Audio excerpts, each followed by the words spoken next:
Call us to order. Good evening and welcome to the Tuesday, March 15th, 2022 regular meeting of the Ann Arbor Planning Commission. For detailed information on meeting procedures, please review the full printed meeting agenda, which is available online. Item number 2 is roll call. Mr. Leonard, will you please assist with that? Absolutely. Commissioner Mills. Here. Commissioner Gabrandel. Here. Commissioner Sauvé. Here. Commissioner Abrams. Here. Commissioner Hammerschmidt. Here. Commissioner Dish. Here. Commissioner Lee. Here. Commissioner Clark. Here. Commissioner Weich. Here. Full board. Very good. Item 3 is approval of the agenda. Can I have a commissioner move the agenda? Moved by, I will be able to speak tonight. Moved by Commissioner Sauvé, thank you. Seconded by Commissioner Dish. A discussion of the agenda. All in favor of the agenda, please raise a hand. That is all of the hands. The motion carries.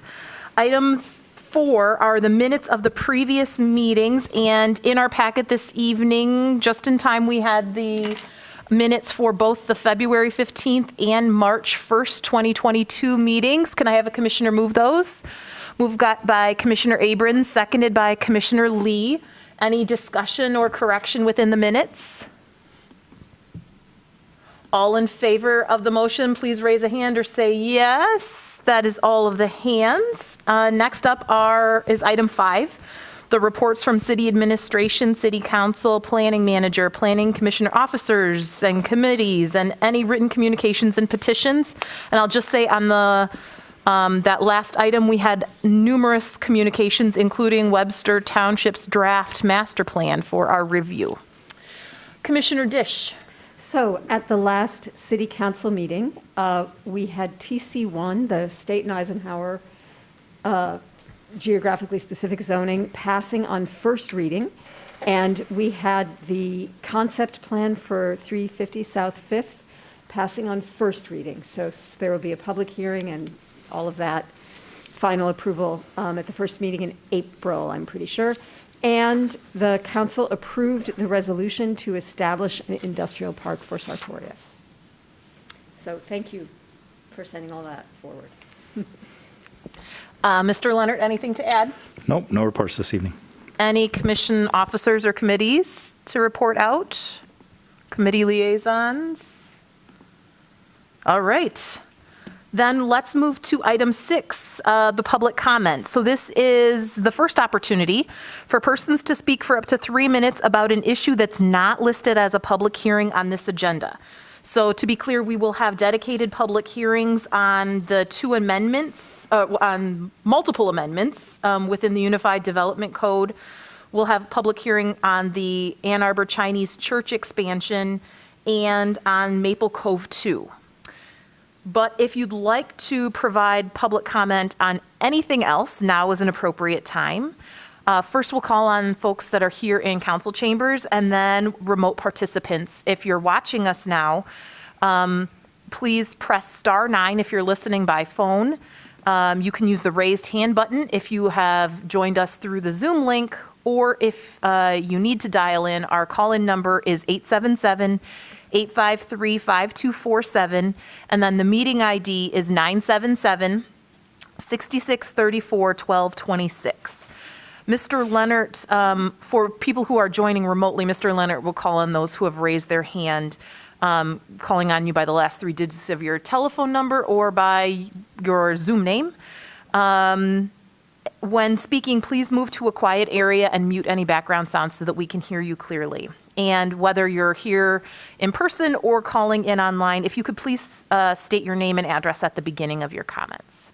So for those who've joined in person, if you have a comment about anything that's not having a public hearing, this is an appropriate time. All right, Mr. Leonard, is there anyone online? There is. Caller with the phone number ending with 534. Caller with the phone number ending with 534. You have 3 minutes to address the Planning Commission. Good evening. This is Tom Stallberg calling from Lower Town in Ann Arbor. Later on, we'll talk about the R2A revisions. I found myself in a long conversation with somebody about that led to differentiating that from ADUs. So I found myself explaining the difference between the two and setbacks and building envelopes. So it occurs to me that it might be helpful when you discuss it later on to discuss some of the difference between an ADU and a duplex and some of those specific issues like setbacks and building envelopes so that people can understand, and the occupancy per lot. I think that'd be helpful to anybody in the public who's watching about that. And while we're on ADUs, I think it'd be interesting for us to know some stats. How many ADUs since the ordinance was revised have come in? Since we've eliminated the owner occupancy requirement, are there ADUs that used to be owner occupied that have no longer are? Things like that. It's nice to know after a period of time, what the impacts of our changes to our ordinances are. We set certain goals back then, or at least desires that were stated in terms of some numbers to achieve, and it'd be interesting for the public to be able to have that information so we can gauge how it's gone. And then the other thing that came up with ADUs was notice. And so if somebody wants to build an ADU, that there is no notice given to anybody. It's really a building permit. And that had been mentioned by another member of the public that I recall back when the ordinance revisions were being reviewed, is there a way to give some notice? And this came up in a conversation with somebody else about restrictions in certain neighborhoods that may be in the subdivision restrictions, bylaws in an association, and that the ADU might be in conflict with those restrictions. But when somebody just pulls a building permit to get an ADU, that there's no notice to neighbors, so they really don't have a heads up to try to work with the neighbor who might be unknowingly violating restrictions in bylaws or whatever other limitations are on his lot, even though they might be on recorded documents that this person should be aware of. 30 more The seconds. building department doesn't check that. So one of the things that was suggested back a year or so ago was simply to give some kind of notice to neighbors when an ADU, a permit for one, is being applied for. And then we can head those things off before there's a conflict and things are a little too late and contractors are hired and maybe equipment shows up on site. So that's it. Thanks. Thank you. Any other callers, Mr. Leonard?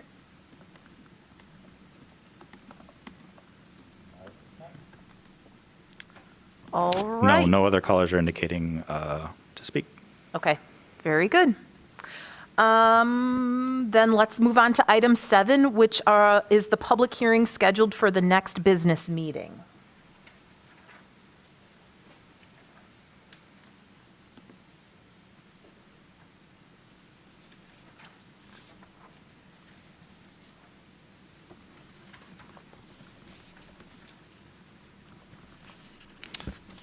Sorry, I'm getting there.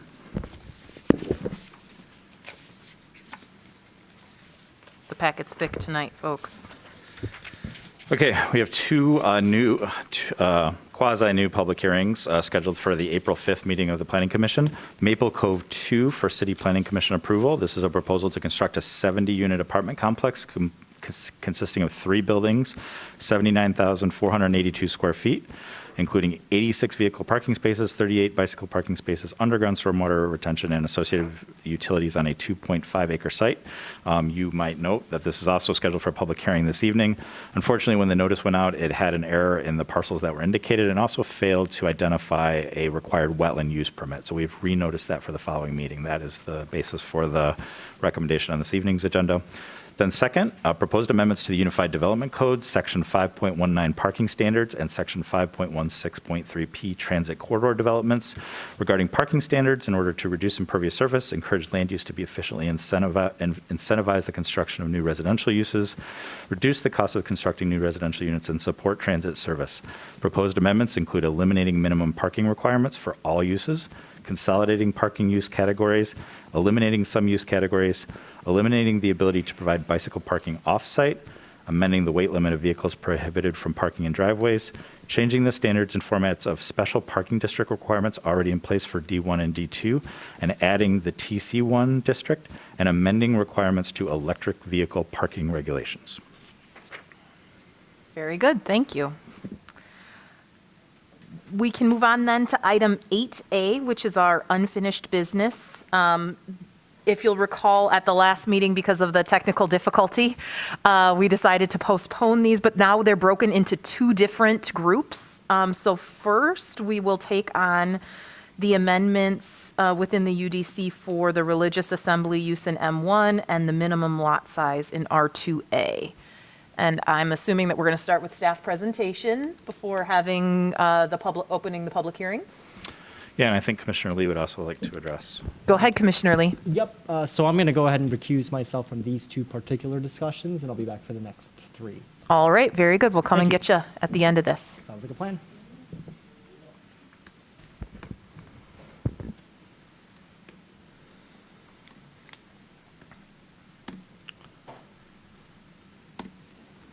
And then, yes, we will start with a presentation from City Planner Alexis DeLeo.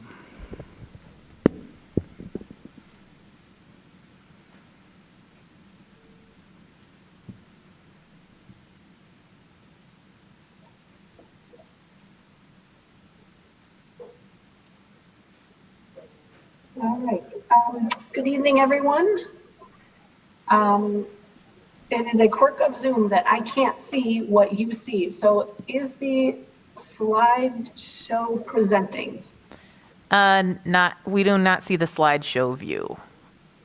Oh, but you see something. We see something, yep. Okay. How about now? It looks great. Go ahead.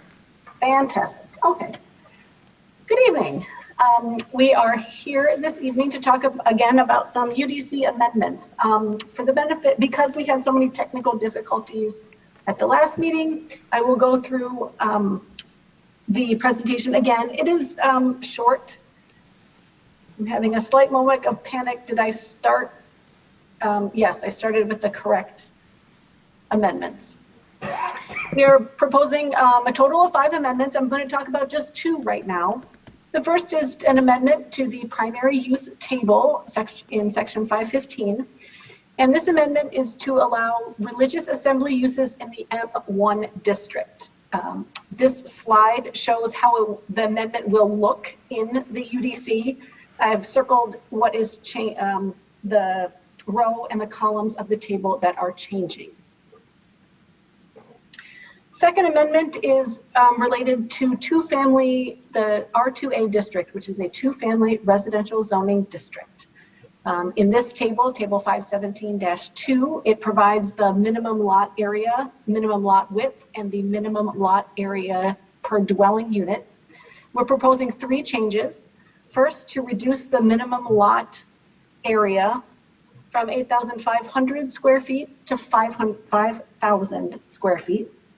Proposing to reduce the minimum lot width from 60 feet to 40 feet and the minimum lot area per dwelling unit to 2,500 square feet. These changes will bring this district more in line with the and they are the same as the R1D district. The R2A district was intended to be a higher density residential district with the same characteristics as some of the single family districts. And we believe these changes will bring it more in line with that intent and also address some of the nonconformities that we find in the R2A district. Here is a table, and this is an attachment in the packet that shows the R1C, R1D, and R1E zoning districts and their dimensional standards. Those R1 districts are single-family districts. The R2s are also listed here, plus the R4C, which is a multifamily district, but again, it is supposed to have the proportionality or proportions of the higher density single-family districts. This is a map, it's very small, but this is a map of the city, and the orange, yellow are the current areas that are zoned R2A. You You can kind of see that there's a big pocket in the Water Hill neighborhood, north and west of downtown. Also, there's pockets just directly west of downtown on the Old West Side and some of the Middle West neighborhoods. And there's a few in the Burns Park area south of campus. Also, I should mention that the Broadway area and in the Traver, Pontiac Trail Traver area near Plymouth are pockets of R2A. I hope that the planning commissioners can see this table, but if not, you can see the colors. Right now, R2A lots, it's actually it's 39% comply with the minimum lot area requirements, and about 32%, I'm sorry, I said it backwards, 39% comply with the minimum lot width. That means 61% do not comply. They are not 60 feet wide or more. 32% comply with the lot area, but 68% don't, meaning 68% of them are 8,500 square feet or less. With these changes, we're better than flip-flopping those percentages. Lot width will become 13% non-conforming, meaning 87% compliant, and lot size will become 27% compliant, non-compliant, and 73% compliant. The last meeting, planning commissioner asked, what would it take to get down to almost zero non-conformities so that the huge majority would be conforming? And a deeper dive revealed that our data is not good enough to pinpoint that number. We can keep working on it, but it won't be soon. This concludes my presentation component. Give me 1 second. Let me check my staff report. Mentioned in the staff report that this is actually a part of a package of 5 amendments. The proposed ordinance includes all 5. The motion that we have suggested for you moves forward 2 of them, and we'll follow this up with the others. Both of these amendments are, one of these amendments was requested by the public, and one amendment is proposed and set forth by staff. We are recommending approval of both of them, and they have been discussed by the Ordinance Revisions Committee. I'll stop now, but I am happy to answer any questions. Thank you very much. Before we get to questions for you, we'll open up the public hearing. This is an opportunity for persons to speak for up to 3 minutes about these 2 proposed amendments to the UDC. So specifically, the proposal related to permitted uses in the M1 district and the dimensional standards of the R2A district. As before, we'll first call on folks that are here in the audience and then those who have joined remotely. If you have joined remotely and you've already dialed in, you can press *9 to indicate your interest in participating in the public hearing. You can use the raised hand button if you've joined through the web link, or if you're watching us now, the call-in number is 877-853-5247, and our meeting ID is 977-6634-1226. Mr. Leonard, again, we'll keep an eye on those who've raised their hands, calling on you by the last 3 digits of your telephone number or the name that you used to join through Zoom. Do please mute any background sound so that we can hear you clearly. And if you'll have up to 3 minutes to speak, if you could please start your comments with your name and address. First, I'll open it up to those here. Any interest in providing public comment during the public hearing? All right, Mr. Leonard, is there anyone online? Yes, there is.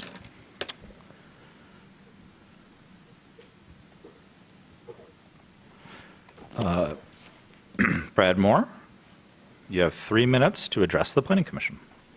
Yeah, this is Brad Moore with J. Bradley Moore and Associates Architects. I would like to urge the Planning Commission also consider reducing the rear yard setback of the R2A to more closely align with the R1D. Thank you. Thank you. Any others, Mr. Leonard?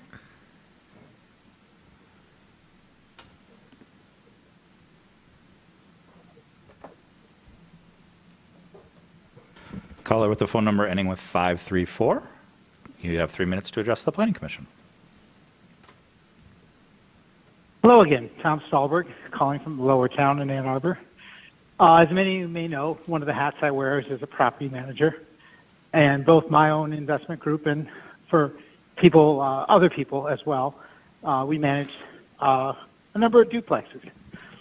We like them.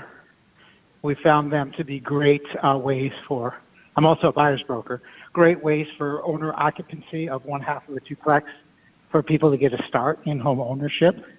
That's very advantageous. So I'm definitely in favor of duplexes overall, and I will definitely personally benefit from these changes. We will get more yield from our existing properties, so I don't mind disclosing that. And the same goes for some people that we manage properties for that I have no ownership interest in. I do want to mention a couple things about it. Is compared to ADUs, for example, in the R2 zoning district, people know that it's zoned R2, and the lot size might not have allowed them to have 2 units, but people in the general area would have expected and recognized that it was zoned R2. So there's a little bit less surprise here than there was in the ADU, where we allowed a second home on lots up to 800 square feet, depending on the lot size, not necessarily expected by the neighbors in that case. So in that sense, I find this more appropriate. I wish we would have done this first prior to the ADU. Might have helped open some doors to people understanding what it might mean to have additional units where they've been anticipated by zoning. That's all. Thank you. Thank you.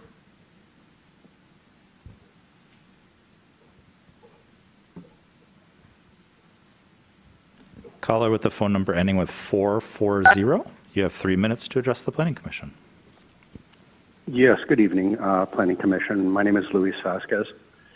I have a residence at 909 Barton Drive, but I also own a property at 1442 Pontiac Trail, which falls under R2A zoning. My concern would be, well, first of all, I'm in support of lowering the amount of square footage that needs to be put into the zoning, but also, I'm entertaining the notion of building a fourplex on that property. So, how would your proposed resolutions deal with that? I would love to know. But thank you for your time. And yes, I'm in support of your resolutions here. Thanks. Thank you.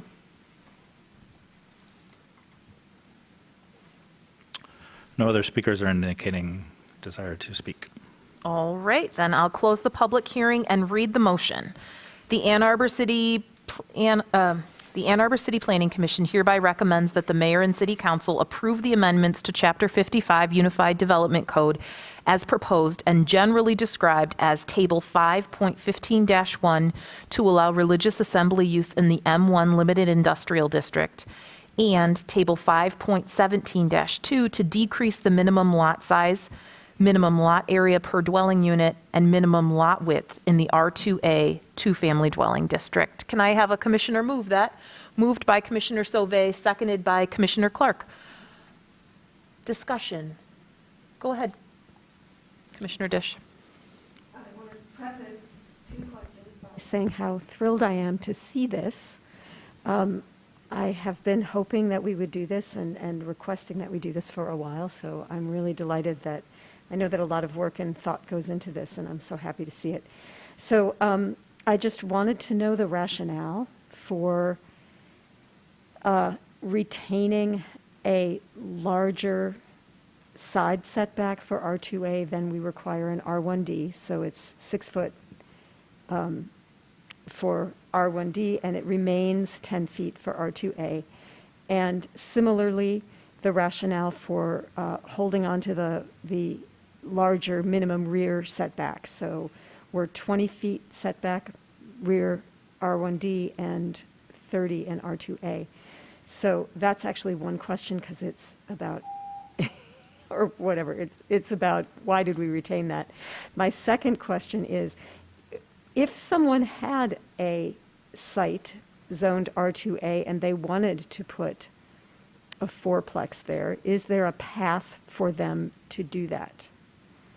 Clearly, this does not permit that. This permits duplexes, but is there a path for them to do that? And if it's too long an answer, we don't have to talk about it.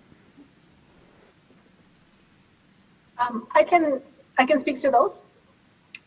First, regarding the setbacks, I believe that we did not address the side setbacks because we were focused on the intent statement and nonconformities, and specifically lot nonconformities. There may be, and I don't have any data, but there are three kinds of nonconforming situations: a nonconforming use, a nonconforming lot, and then a nonconforming structure. We were focused with these on nonconforming lots. And so to make the lots themselves come into conformance, we were focused on the lot area dimension, the 8,500 square feet down to 5,000, and the lot width. Now, the next level might be, and there we can certainly discuss, but changing the setbacks would then be in a conversation about reducing possible non-conforming structures. So that would be a short answer. It's just more of a why. What was our background about that one? The fourplexes. The R2A district does not allow a fourplex. You could have 4 units on the lot, but it would have to be 2 duplexes. And that's just the rules that we have. It is the maximum building could be a 2-family dwelling, a duplex. But there is a path for getting 4 units. But again, it would have to be 2 duplexes, or however many number of buildings that the minimum lot area per dwelling unit can support. But each building can only have a maximum of 2. If I could just add to that, Alexis mentioned the data, and so I want to caveat this is that a lot of our data is actually based on tax parcels, which isn't always the same as lots. Tax parcels form a lot of how we organize property data because that's important for how the city communicates, sends out information. That said, we've done our best to sort of slice some of that data. It's imperfect, but we have of about 1,600 lots that are zoned, about 1,693 according to my count. Again, best data I got. 350 of those lots are greater than 10,000 square feet, which would potentially open up that avenue that Alexis was talking about, or conversely would allow potentially a lot to be split into 2 separate lots. So to give you a sense of that scale, about 350 lots in the city out of around 1,700 might be eligible for that.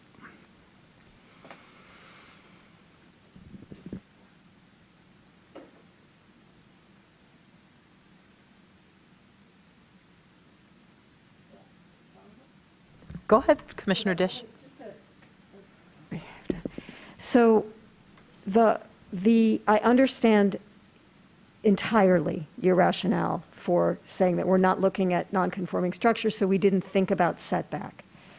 The reason why it was intuitive to me to ask about it was the sentence in the intent statement for R2A, 2-family. The district is intended to create areas of essentially single-family residential character utilizing 2 single-family dwelling units that are attached either side to side or vertically. So we're looking to mimic the R1 district, I suppose, or a lay person, which is what I am, would think that we're looking to get closer to the characteristics of the single-family district. And so to me then, it would make sense that we would also modify, it might make sense that we would also modify the side and rear setbacks, unless there were a reason that we felt that a greater setback would be needed if someone were to put a duplex on an R2A lot. That's the only reason that my thinking is there. But I can tell from what you said earlier, Ms. DeLeo, that this isn't like something we could take whiteout to and change those numbers. It would require time and energy and debate. And so I don't think I want to carry it further unless you said, oh yeah, I've just got a bottle of whiteout here and I'll do it for you. Well, I would respond just off the cuff that I'm a cautious planner. There is no reason not to perhaps the Planning Commission can put forth an amendment tonight and change the setbacks. But my advice would be to either table or move forward with what is on the floor. And and then we can, the next ordinance revisions committee meeting, just do another amendment. Just mostly, honestly, because my nature is not amendments on the floor. But I think that you bring up a great point. Perhaps we should have looked a little more holistically. I would mention one thing, and it's a reason for not changing tonight, but I do know from working with the building department, the R1D has a 3-foot side setback, minimum side setback. And so the planners and the zoning officials will sign off on a building that is 3 feet from the side setback. But the building code imposes a significant amount of more restrictions when a building is that close to the property line, and it reduces or makes it much more difficult to have windows. And so if you want windows on the side of your building, you might want to voluntarily put that building at 5 feet or greater setback. That is a reason to keep the 5-foot setback of the R2A existing. The rear setback is a different story. There's no difference in building codes between building placement 20 or 30 feet from the rear setback line. Rather than droning on, that's my professional opinion for the board, but I am your I'm your humble servant in this regard. Go ahead, Mr. Leonard. Yeah, I agree with Alexis. Thanks for that response, Alexis. And I would just add that as a reminder, the UDC is living. I think that, and I would point out, as I caveated all the data about lot size and lot width, that data is not perfect. But I want to be clear, I can't tell you of those 1,700 parcels which ones have which setbacks. And so that would be more of sort of a hypothetical exercise of a typical lot of these dimensions. Under this proposed scenario, a 40-foot wide lot would still give you a 30-foot wide building envelope with those existing 5-foot setbacks. I think that that's adequate, but I just want to be clear that that would not be challenging data for us to be able to bring a lot of detail about our existing lots. That would be impossible data for us to bring for our existing lots as to what the existing setbacks are. It would be more of an exercise of, on a hypothetical lot of this dimension, what would that look like? So. Anything else, Commissioner Dish? Any others? Go ahead, Commissioner Abrams. I also had the same question about the rear setback, and maybe before we heard from Alexis and Brett was going to propose an amendment to the motion, but I'll withhold that. But I wondered if there's another way to think about it, which is not about conformity, but about increasing allowable density. So the 30-foot width seems viable, but the lot depth we don't know and is probably more variable. But that extra 10 feet would make either side, up, down, or side by side, getting 2 units on there more feasible. So I think I would vote to support that change, whether it's tonight or at a future date. Other comments, questions? Go ahead, Commissioner Hammerschmidt.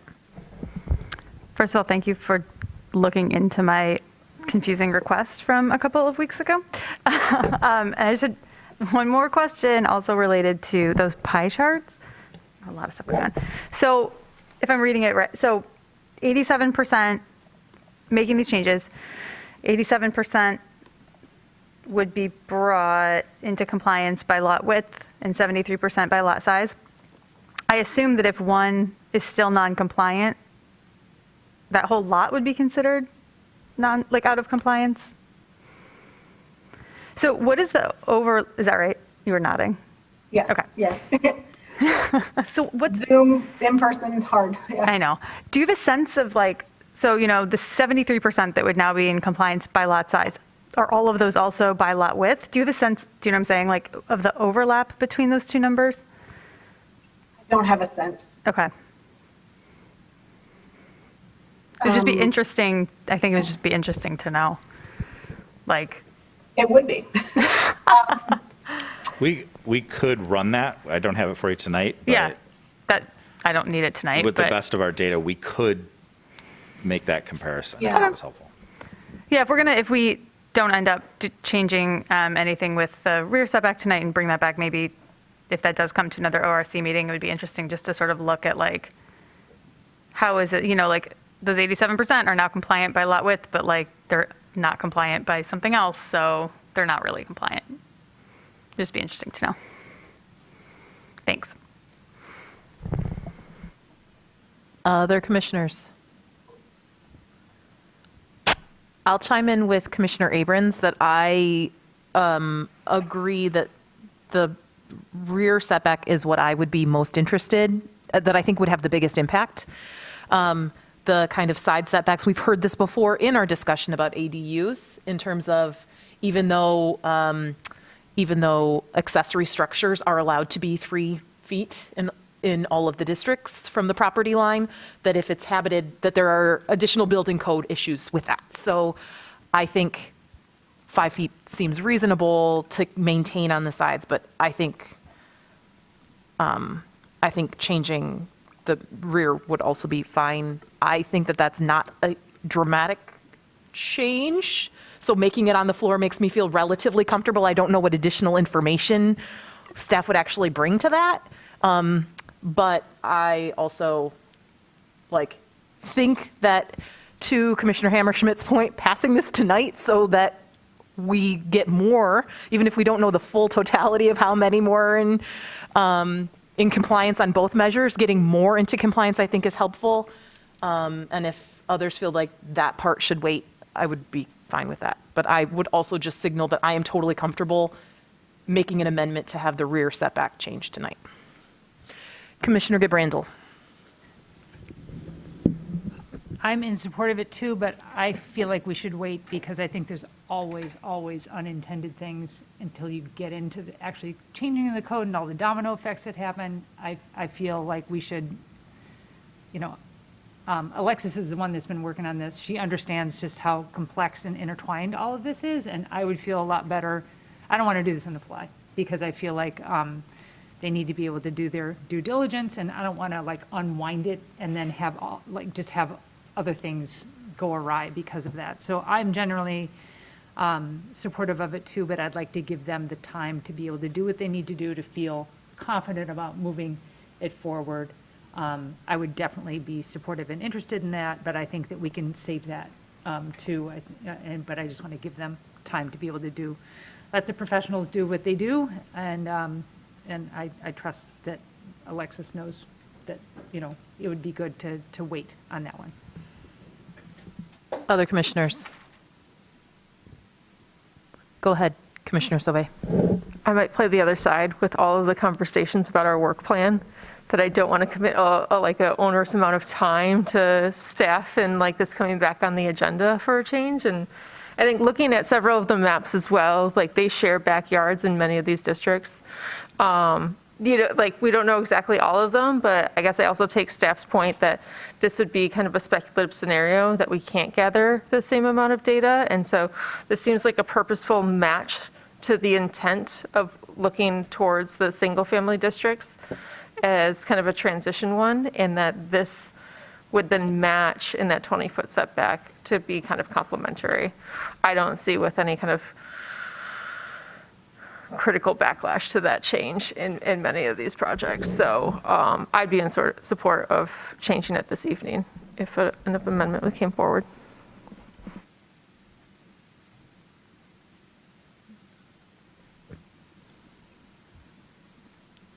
Does anybody want to make such a motion? Go ahead, Commissioner Abrams. Before that, maybe it would help me to hear from Alexis or Brett what the due diligence would be that you would do to inform this conversation if we were to postpone that amendment. I'll start, and Alexis, please correct me if you would approach it differently, but I would probably come up with some sort of hypothetical lots and just show the difference. Just doing some math here, like a sort of a minimum lot that was 40 feet wide and meeting the 5,000 square feet would be about if my math is right, it'd be a 40 by 125 foot lot. With the current 30 foot and presuming a 25 foot front setback, that would give you about a 30 by 70 building envelope, which is about 2,100 square feet. So I would probably approach it by showing you some examples similar to that, where would show how different lot sizes might be configured and how that setbacks would change the buildable footprint of that. And as you, of course, went larger from that, you would just have to make those adjustments. But I think I'm sort of half throwing this out as a question to Alexis to see if she agrees, but generally without a change to the side yard, you're talking about losing 10 feet in width. And with the existing front and rear, probably less than 30 plus 25, because most of our neighborhoods have an established front yard setback where we're going to take the average. But probably that's the outside largest loss of lot to setback where you couldn't build in is going to be 55 feet. So, Alexis, how would you approach it? That same exact, and then just talking with our sort of development team, double checking with building if they know of any issues that we should be concerned about. And I probably would also double check do a little bit of research into some of the original plats where we do find R2A, like what was the platted lot size? And what were some of the older R2A setbacks and setbacks, dimensional standards. For example, if we find that the setbacks on the side have always been 5 feet, I don't see how it would maybe help too much to reduce them down to 3 feet. But if 3 feet maybe was the norm at the time most were developed, there could be gains there. Same with the concept of the rear. Basically, I would just take a little time to review what data we do have and basically just sleep on it to make sure we've thought it through.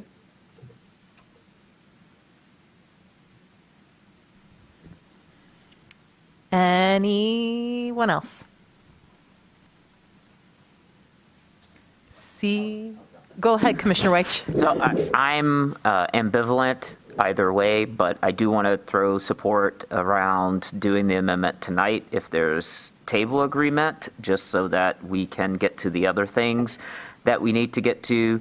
And later I'm going to ask if we can rezone all of our existing R1As to R2A anyway. So this just feels fortuitous for me. So I would recommend we amend at the table today and then continue on. So are you proposing, you're making a motion to amend? No. I wasn't making the motion. I was just weighing in as another voice in favor of someone who will make the motion. I will second it once it hits the table. So, does anyone want to make that motion? All right, Commissioner Sauvé is making a motion. I'll make the motion to amend the minimum rear yard setback to 20 feet for the R2A district. Moved by Commissioner Sauvé, seconded by Commissioner Weich. Discussion of the motion to amend.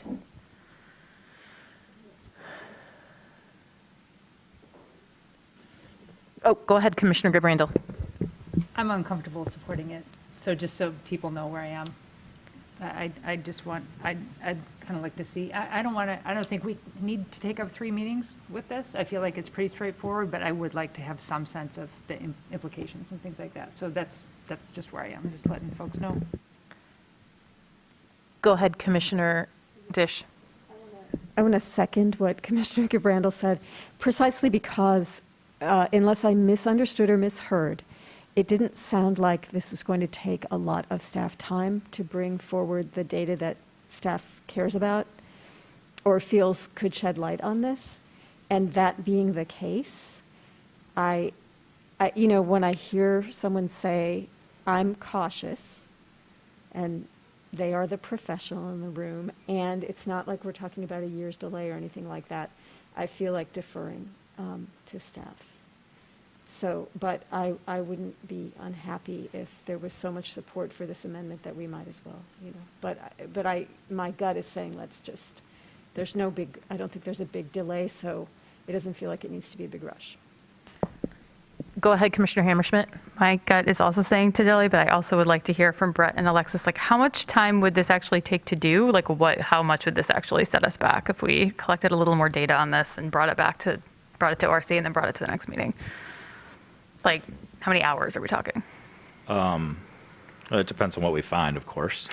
I don't, as far as putting together some lot scenarios, that's pretty simple. As long as you're going to accept my rudimentary graphic skills. As far as plat research, I am going to say that that's something maybe we could put together in a matter of, I guess I would, putting together sort of a fully formed sort of opinion on it, I'm thinking would maybe be a 2 to 4 week endeavor. But not like full time, right? That's not. I'm not saying that that's in terms all, of when but the just meetings the time would be in the context of our other work to pull the data, put together our thoughts. That's my rough. I mean, how much do you think it would delay? I mean, so would it delay whatever we want to tackle next on our work plan? Let's just say TC1 hypothetically. Would it delay that then by 2 to 4 weeks? Something like that. Yeah. Okay. If I could offer another, obviously there's some difference of opinions on this. I would just add another piece of it is that if the Planning Commission wanted to pursue this amendment, I appreciate the thoughts about you don't really have all that information, and I want to be clear. I don't know how much information or data, as I said, we're going to be able to provide you. It'll be more scenarios and some sort of, I don't want to say anecdotal, but some sort of pinpoint research in a couple areas of the city probably. We could also provide that in concert with this progressing from the Planning Commission to the City Council so that the City Council has the benefit of that same kind of information. So that doesn't necessarily address some of the concerns here at the table, but I just want to put that out as another opportunity that we can frame the question that was raised, if the amendment is proposed, why it was proposed, and we can provide some of that same information to the City Council for their consideration of that. Okay, how much would that delay? I mean, I like that approach. But would it be less time because it has to come through less meetings for us? Or are we still talking about the research is still going to take the same amount of time, right? Yeah, I mean, we still got to put that together, but it would sort of move it from your agendas for your agendas to be opened up for the next. Yeah.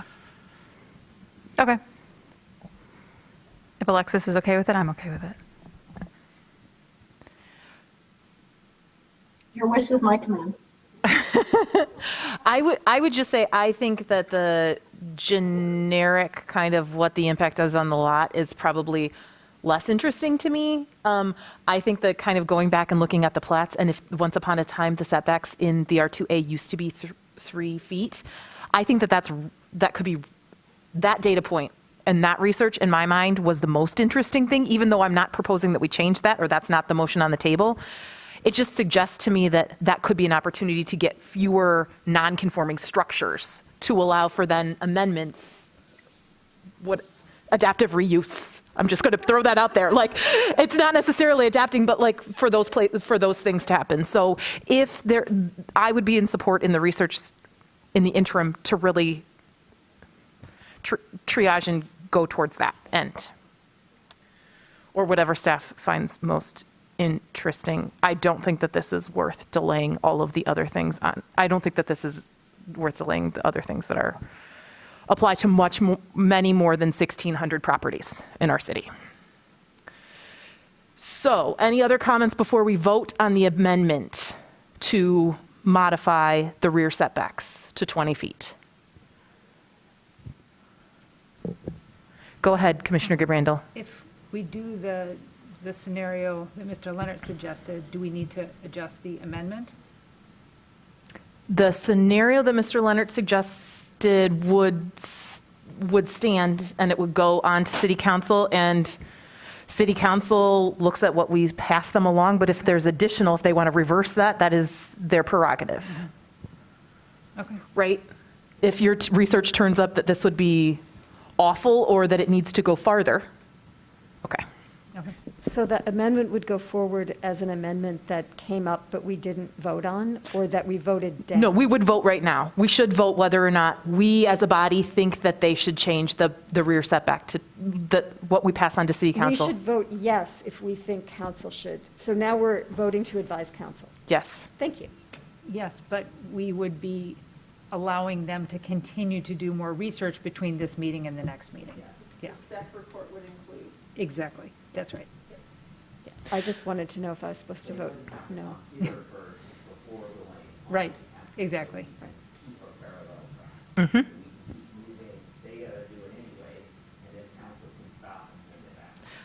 And I would just acknowledge that any of the research that they do are the same staff that are helping us move forward all of the other things.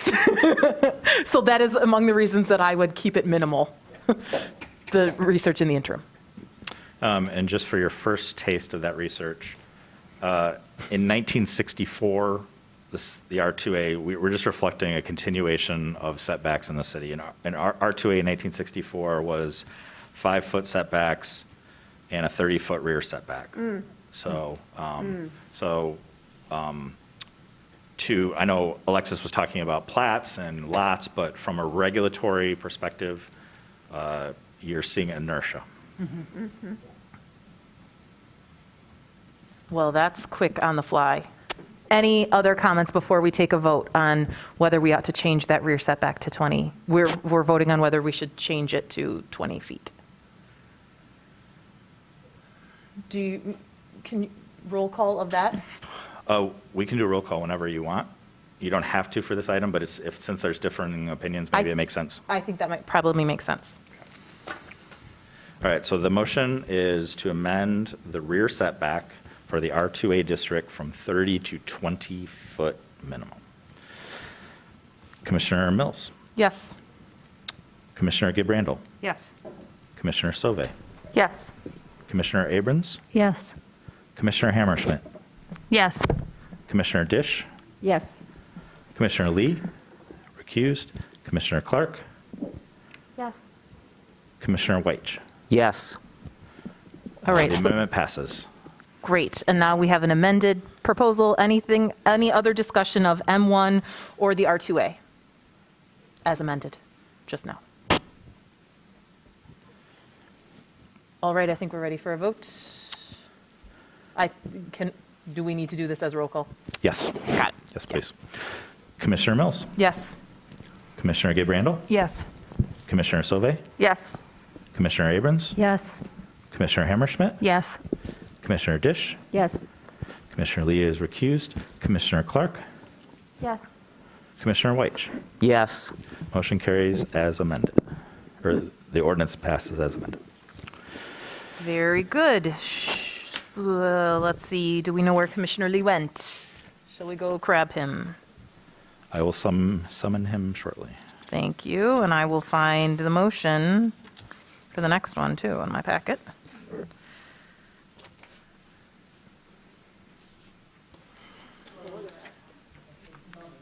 Nice.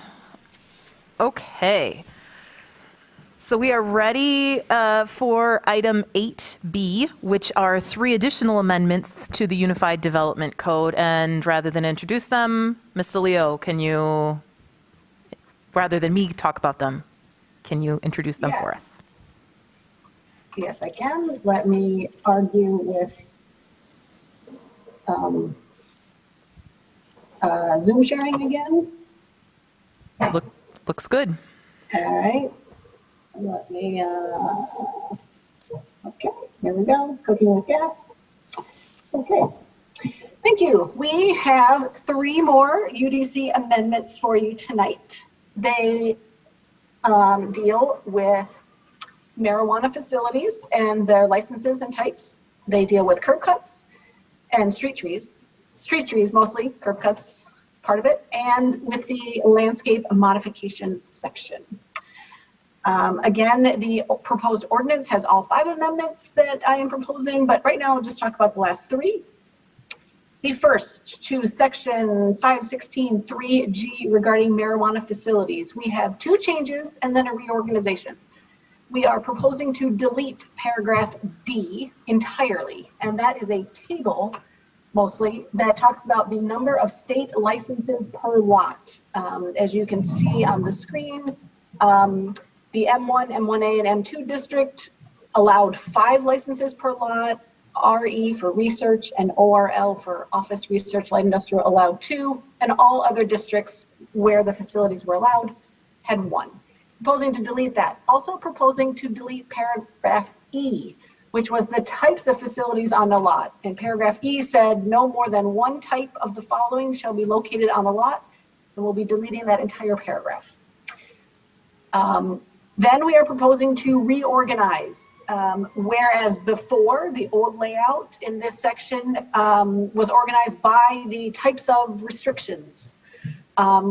We are proposing to reorganize it with the same restrictions to just be by facility. So a little bit better one-stop shopping.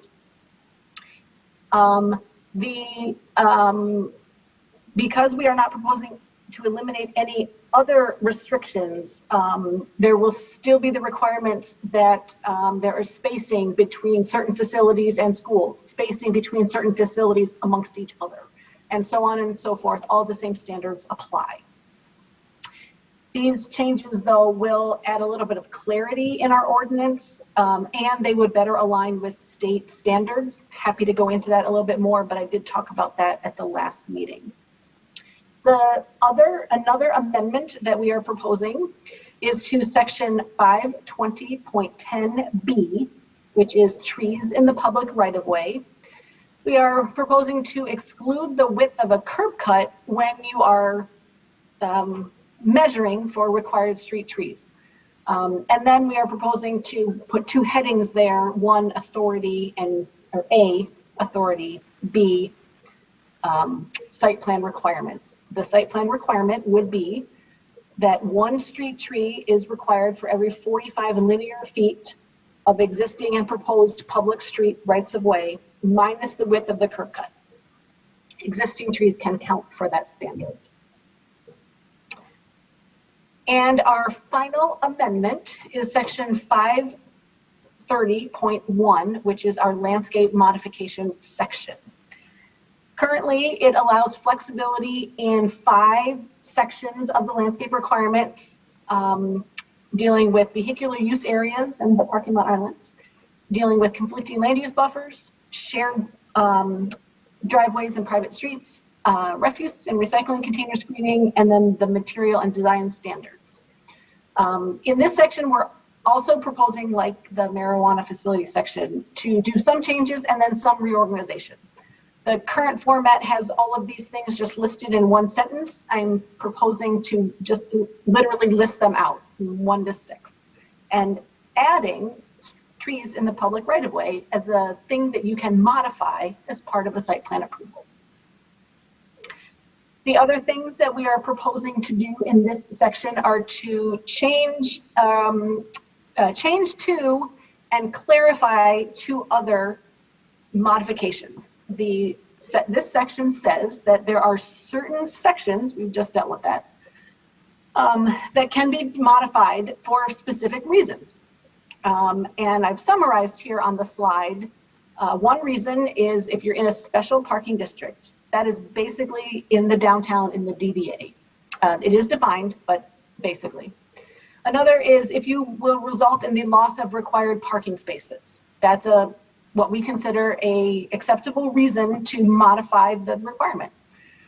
A third, and the ones highlighted in yellow are what we're changing. And the strike-through ones are what we are really proposing to change. The non-strike-through is just what we're trying to clarify. It says now that the topographic features, if you do strict application, it'll be less effective screening. That's a reason for modifying. On the other side, on the right side of this slide, we're proposing a little bit different language to talk about when the topography or elevation relative to adjacent sites makes the standards less effective.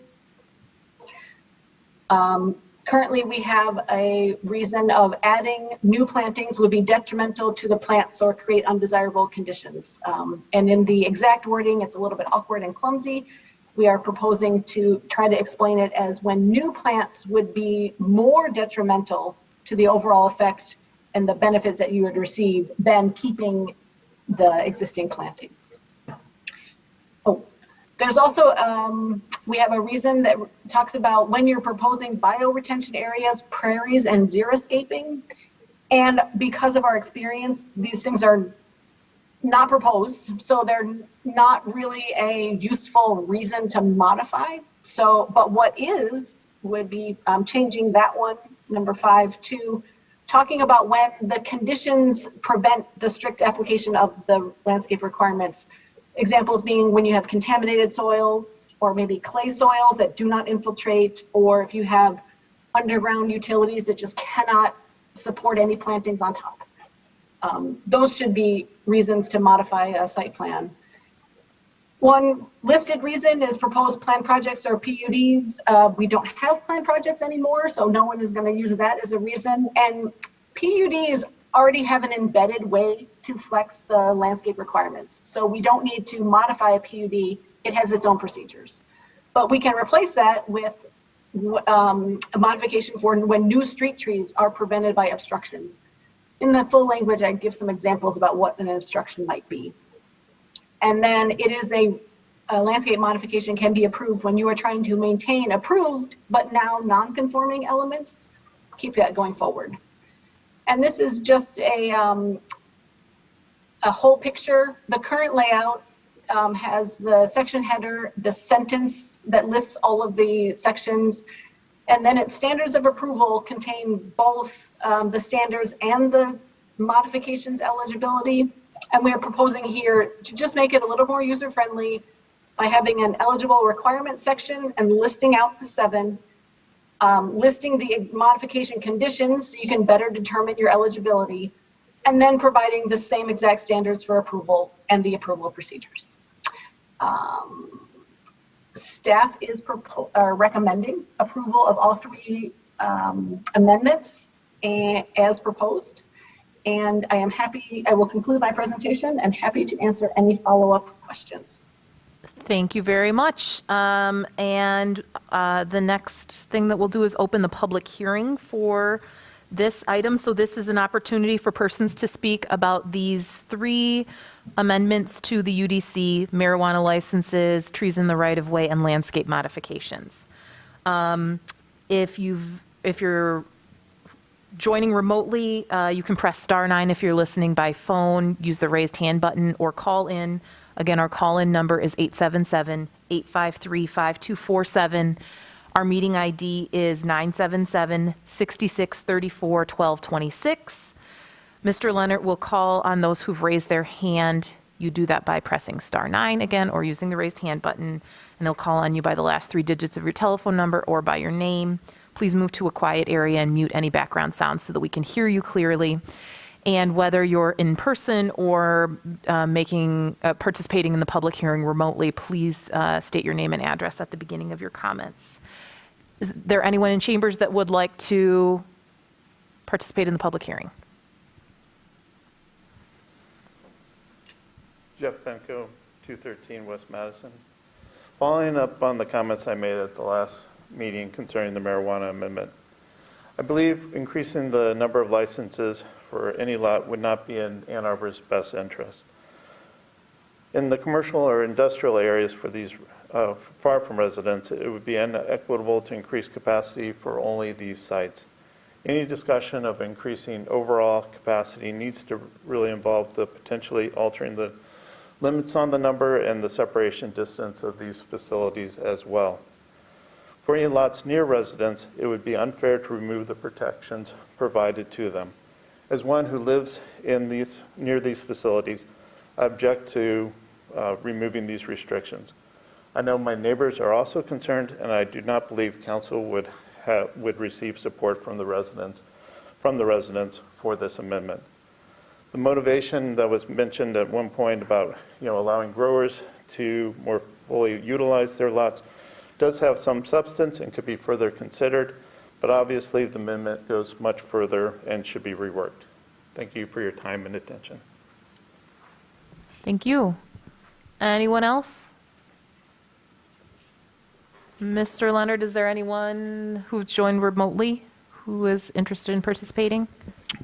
No speakers have indicated a desire to address the Planning Commission. All right, I will close the public hearing and read the motion. The Ann Arbor City Planning Commission hereby recommends that the mayor and city council approve the amendments to Chapter 55 Unified Development Code as proposed and generally described as changes to Section 5.16.3.g to eliminate marijuana license type and number of licenses per lot, as well as to reorganize for clarity. Section 5.20.10 to exclude curb cuts from street tree planting frontage calculations and remove references to street tree escrow. And Section 5.30.1 to add eligibility and conditions to modify street tree planting requirements by landscape modifications, as well as clarifications and reorganization. Can I have a commissioner move that? Moved by Commissioner Dish, seconded by Commissioner Sauvé. Anyone want to kick off discussion or questions? Go ahead, Commissioner Weich. I just want to understand, can we talk to the commenter? Yes. Okay. The floor is yours. Well, I just want to understand what the concern is because I'm confused because the number of licensees won't change. It's just the type of license that the existing licensees have in their lot. So they could have a retail and a growing in the same lot, and that's what is being changed. Or I guess I'm really trying to understand what it is as a resident you're objecting to, because there's nothing that's going to increase the number of licensees. They're still bound by the 28, and it's within the lots that they already have. So I asked this question the last time, and I think Alexis answered it satisfactory, but I'm concerned about your comment that I'm still missing something. So you're allowing, so this restriction of the 28.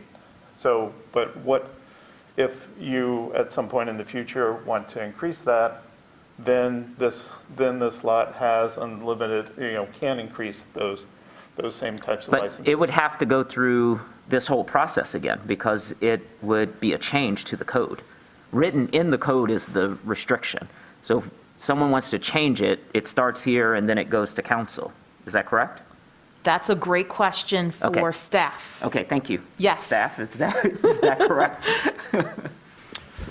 Sure. Let me, so the way the ordinance is constructed currently Well, I want to say something. is we have two limits.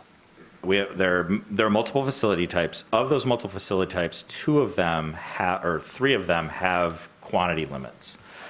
Designated consumption facilities, of which we have one granted in the city so far, micro businesses, of which we have 1 granted in the city so far, and provisioning centers retailers, which we have 28 max and 28 granted in the city so far.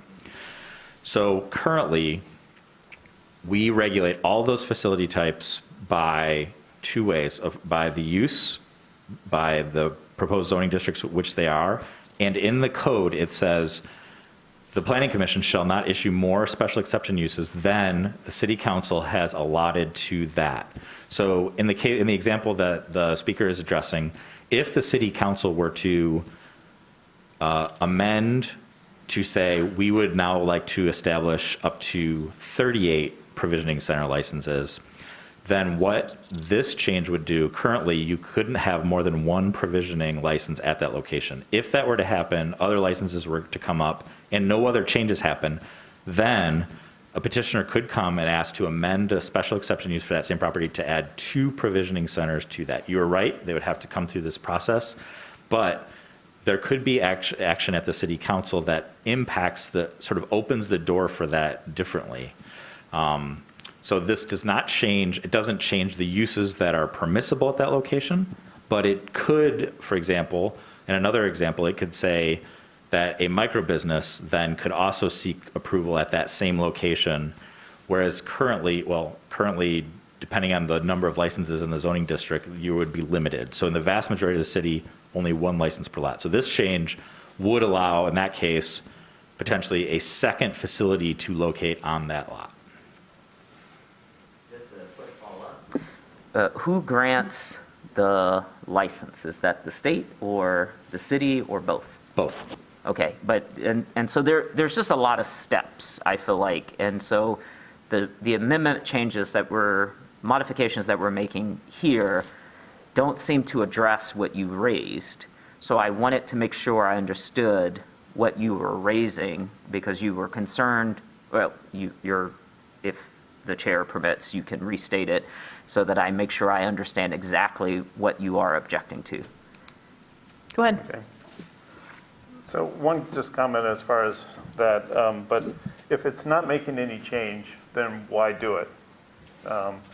So my perspective on this, as somebody who lives in this area, you came and the city asked, or we went through the process of being requested for a special use exemption on a medical marijuana facility. Okay.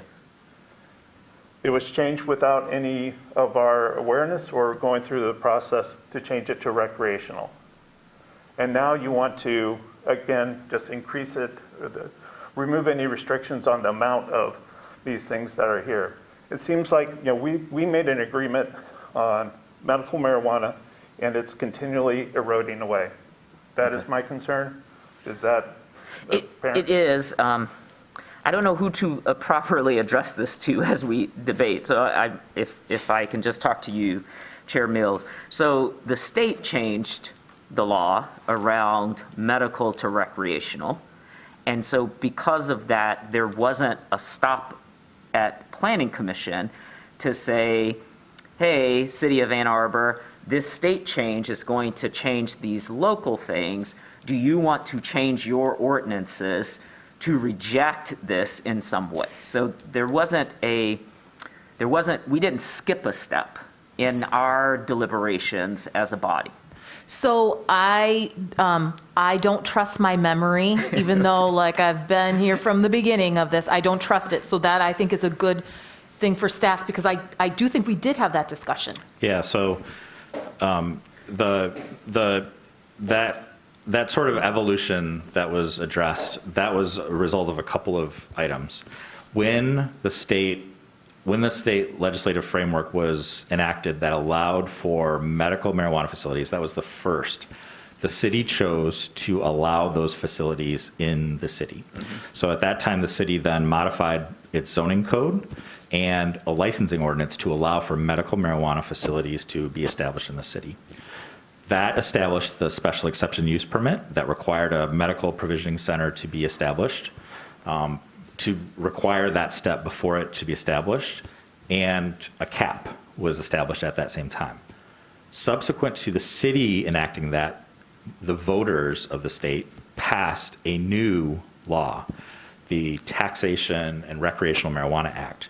Within that act, it said two things. It still provided some flexibility for communities to decide if they wanted to opt in or not, but it also included language that said a community cannot withhold a retail license from a medical marijuana provisioning center. Okay. So in that state law was a link that then the city subsequently followed and followed that that change and modified our definition to similarly equate those two facilities the same. So it is true, we did not require that medical to go through the special exception use permit. At that time, the voters had enacted a law with that link that says if you have a provisioning center, the community cannot deny you a retailer. Okay. So they did change, and that's sort of a snapshot of that framework. So we did modify our code to reflect that language. But that was and state law, so we state had law, to be in compliance, and so we or else we modified- would have been out of compliance. We modified our law to Right. not only reflect that, but to also clearly provide the other types of retail facilities that were enabled in that state legislation as well. Which are the three that you mentioned. Yeah. So, again, I'm not quite sure. I was going to say, yeah, usually, I was thinking, Well- it's not super conventional to pull people back in. Sure. But I would say if it's helpful to clarify, I'm okay with it. Okay. But, yeah. So then the new concern would be, I have a provisioning license and I want to have a consumption license, and I have obtained these from the state, and now I've obtained them from the city, and this revision will allow me in my same facility to hold both of those licenses. But it doesn't necessarily mean that those activities are happening in the same space. It's just in the same lot. Correct. So I could create a consumption first level, a provisioning second level, and a growing third level in my lot. And our law now says, if we pass this revision, that I can hold all three of those licenses and operate in this same lot. It's not about me creating a new side business next to, unless I build a new structure and I have space within my lot. I'm just trying to make sure I'm understanding. Okay, so everybody's shaking their heads. Yeah. All right, and then I just want to turn back to the commenter and make sure that your understanding is my understanding and you still maintain your objection. But if I could just clarify, what you said is correct. Right now, even if the zoning allowed all three of those uses, Right. only one might be allowed because of this restriction. I want to be clear, though, in most cases, you're not going to be able to have those three uses because this does not wipe away the zoning requirements. If So growing is then not I would- Okay. permissible in that zone, Right. growing still can't go there. However, if the other two uses are permissible and they require two licenses, Then I can do it. then you could do that, whereas now you are limited to one license per lot. Okay. And all right, okay. Sorry, it is a lot to hold. I'm just struggling as I navigate, and I'm trying to understand what your objection is to make sure that it's clear to me. So if you want to, if the chair permits and you want to make another quick comment, I think I've gotten all my questions answered. That's, Yeah. at your request, yes. Well, you're the chair, so you get to tell me no, and I will Well, I think comply. So with medical special use, you get send out a postcard of 600 feet. Residents are able to, voice their objection about it. What was asked of us, medical marijuana would be there. Would there be recreational? No, that was off the table. It was illegal to do it at that time, and that was changed. Now, there was the Constitution was amendment for that. At that time, and so what Ann Arbor did was they decided to make, to accept that and automatically grant that medical one to the recreational one. So, I mean, Basically, the Ann Arbor was willing to, didn't have to accept that, but they had to in order to bring it in. They were willing to grant recreational permits to areas that may not have received them in the past or in the current legislation. That's my concern, where I'm coming from. And now you're saying that, well, let's just expand it out to everyone else. And so I just see this continual erosion of the rights that we originally discussed for the medical permit. Okay. Thank you so much. I appreciate the back and forth. Commissioner Dish. Thank you, Commissioner Weich, because I missed the meeting when this came up the first time, and so I thought it was just me. So I'm glad you walked me through all that. So I'm still fuzzy on one thing and would like a clear answer to another. So I'm fuzzy on whether the city of Ann Arbor had discretion with respect to granting a retail license to existing medical marijuana centers. I thought I understood Mr. Leonard to say that there was not discretion. So I want to be clear. It's a very complicated question, and I think that it would probably be best posed to the city attorney's office. But from my interpretation, once the city decided to enable medical provisioning centers and the Constitution was amended, my read of that is that it forced the city's hand at that point to allow retailers for those facilities. It didn't require us to expand or provide other, but for allocated provisioning centers, the legislation from my read is that it makes it clear that we could not then say you cannot retail. Right.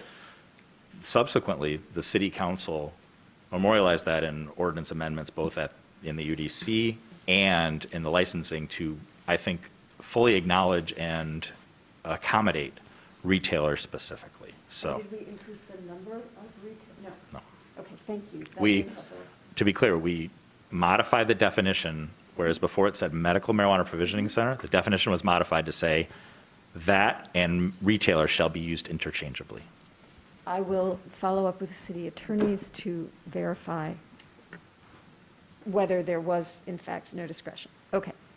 And then just my second question is why do we think where zoning permits, it's of benefit? What is the benefit to where zoning permits allowing more than one type of license to be held on the same lot? That's a staff question. I know you guys are looking at me because it's kind of weird that staff's behind you and on the TV screen, but I don't know the answers to these. Just to be clear. And I want to be. I keep talking. I apologize to Ms. DeLeo. Alexis, jump in if. But so this ordinance amendment was brought to us by a property owner, which is provided for in the ordinance, the opportunity to apply for such text changes. And the barrier was currently our ordinance in some districts, specifically the M1 districts, allows up to 5 licenses. But it also reads that you can only have one of each type. So what that means is in an M1 district, you could have a provisioning center, a grower, a safety compliance facility, a processor, and what am I missing? Transporter. But you could not, in fact, have 2 growers. You could not, in fact, have 2 processors. And the industry at the state does allow you to, quote unquote, stack 2 grow facilities for 2 grow licenses. Those licenses are issued by the state under a maximum number of plants. And at times the state does issue you 2 grow licenses. Our ordinance prevents that because we only allow 1 of each type. So that was the initial application.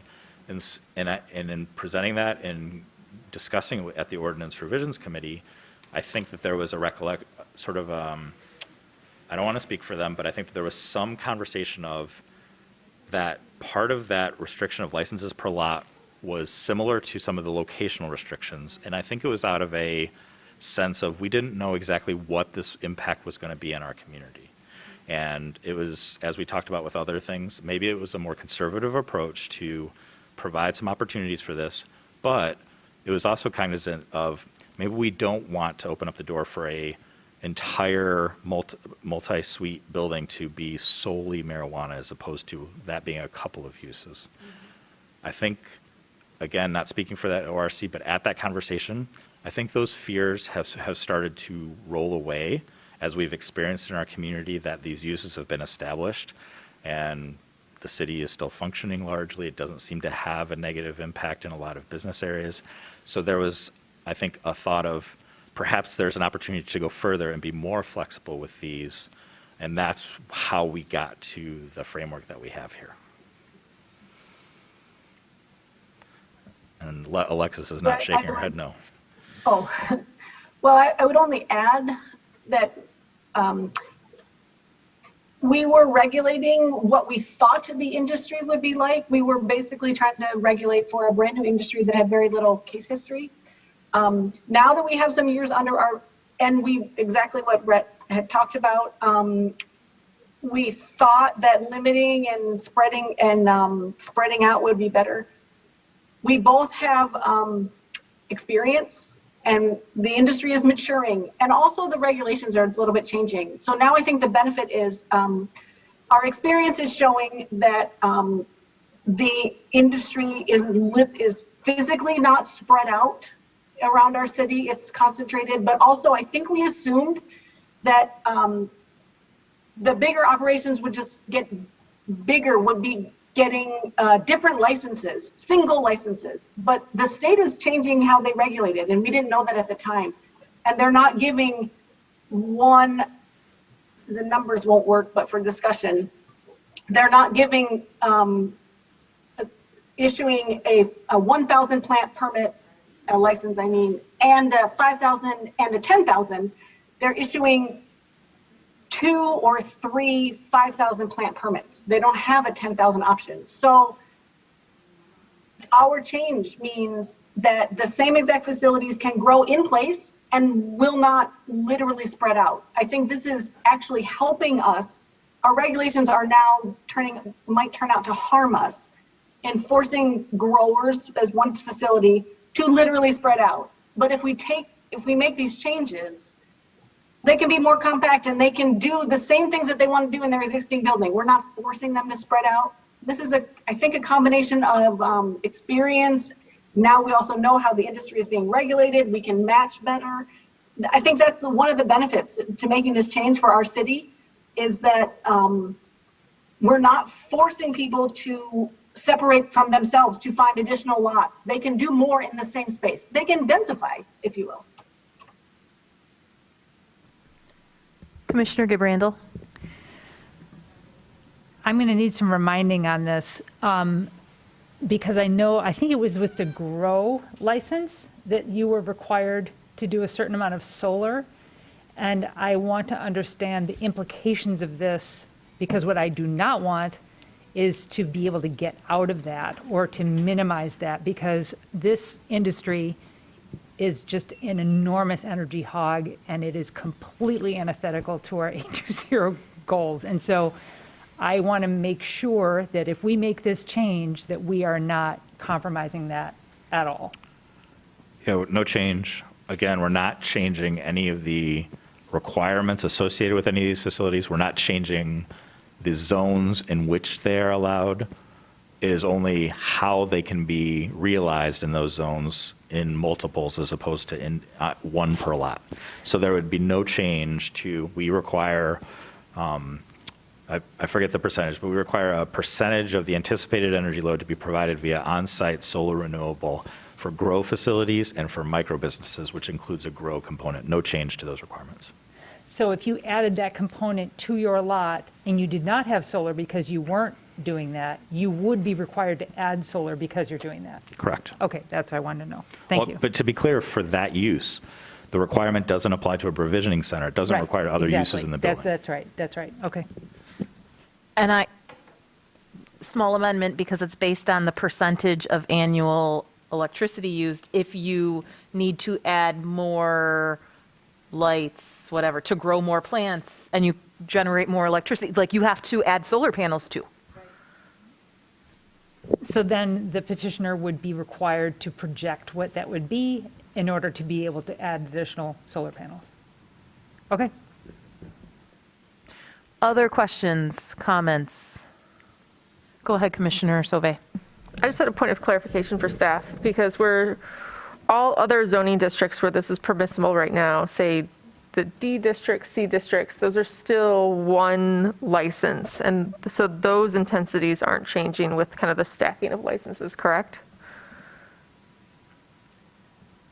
Well, the change would make it, the change does say basically you can stack. That's the bottom line. Is the change is that now you can stack as many licenses as you're permitted to have before.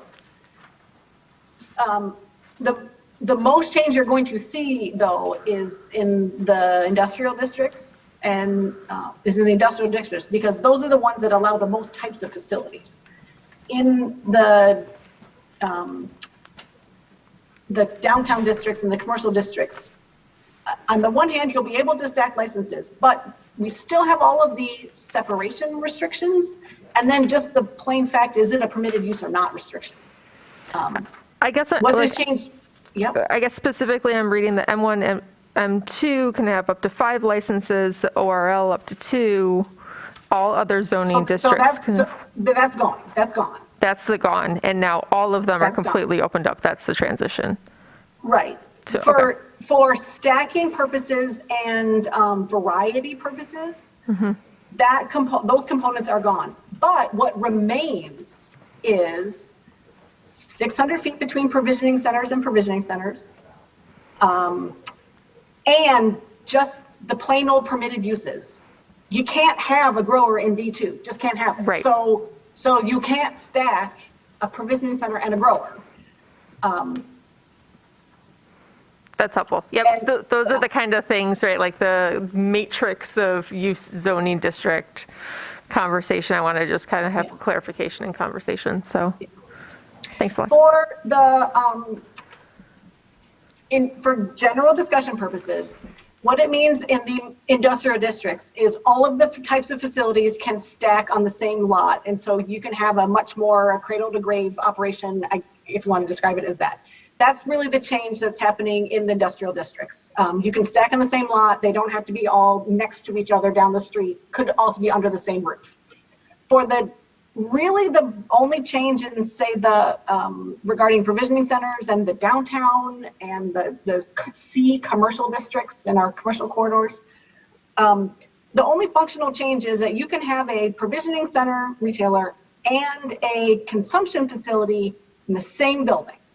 Same lot. You can't have multiple provisioning centers under different ownership, because they literally need to be 600 feet apart from each other. You also can't have the combination of the provisioning center retailer and a micro business, because those guys also need to be, they literally need to be 600 feet apart. So really the only stacking that's possible, just for discussion purposes, is that the consumption facility can co-locate in the same building, up, down, side by side, whatever, as the provisioning center.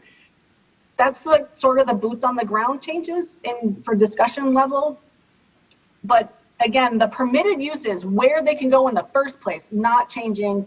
And the other, the number 28 not changing, the number of 600 feet or 1,000 feet not changing.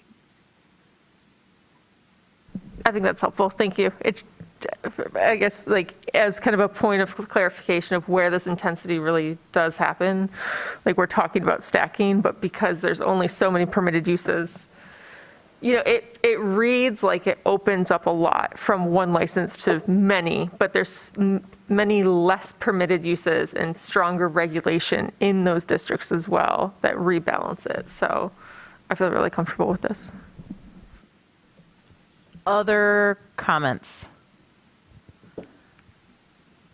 I will say I do remember talking about this at ORC, but I feel like it was a while ago that we talked about it at ORC.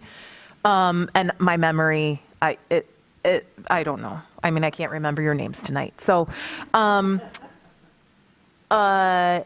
I think the point that was just made about the distance between kind of dispensing facilities, I also recall that we talked a bit about this not too long after we had approved the consumption facility downtown, which was right next to a provisioning center, but it had to, because of our current law, it could not be on that same lot. And understanding the air sealing requirements associated with a consumption facility. So in most of the situations that we're talking about, and I want to be clear, most of the situations that we're talking about where we have neighborhoods nearer to retail facilities, if the only stacking possibility would be with a consumption facility.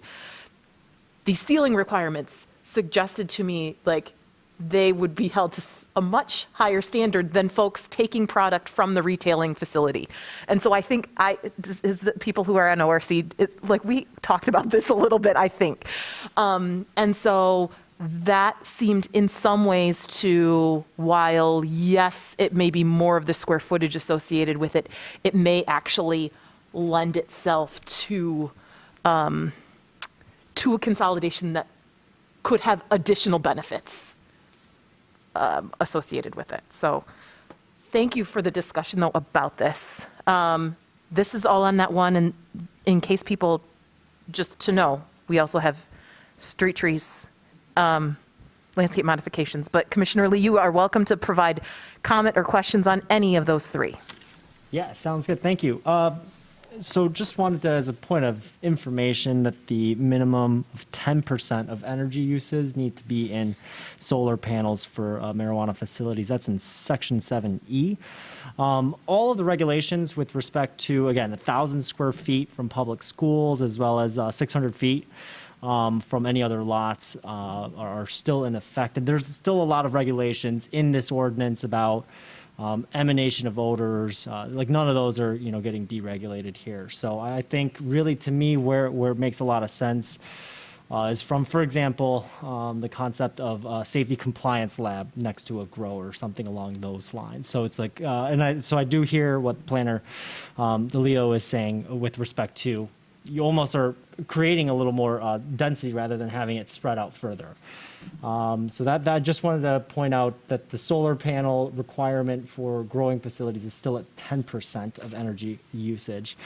Those are the two kind of I guess, factual statements I wanted to make. Street tree escrow, all of that makes sense to me, so I'm obviously in support of that, as well as the landscape modification. So I just wanted to at least bring our attention to the two other discussion points that we have here. So thanks. While we're talking street trees, this is a question for staff about where this arose. My understanding of the impact of this is that it will lead to fewer street trees because we're excluding now that curb cut portion. Was this a practical consideration, or how did this come to be? And is there concern anywhere among planning staff or the street tree people? The urban forester person on that? It was urban forestry who requested this. The street tree rules were not originally in code for a long time. They existed outside of code in the land development regulation attachments, which were referenced by code but were not a part of code. So when issues like this came up, where there was literally not enough room for a street tree, it was dealt with administratively, a waiver, if you will. And then as part of the Zorroification, and when we moved from the individual chapters to the Chapter 55, the UDC, street trees went in the code.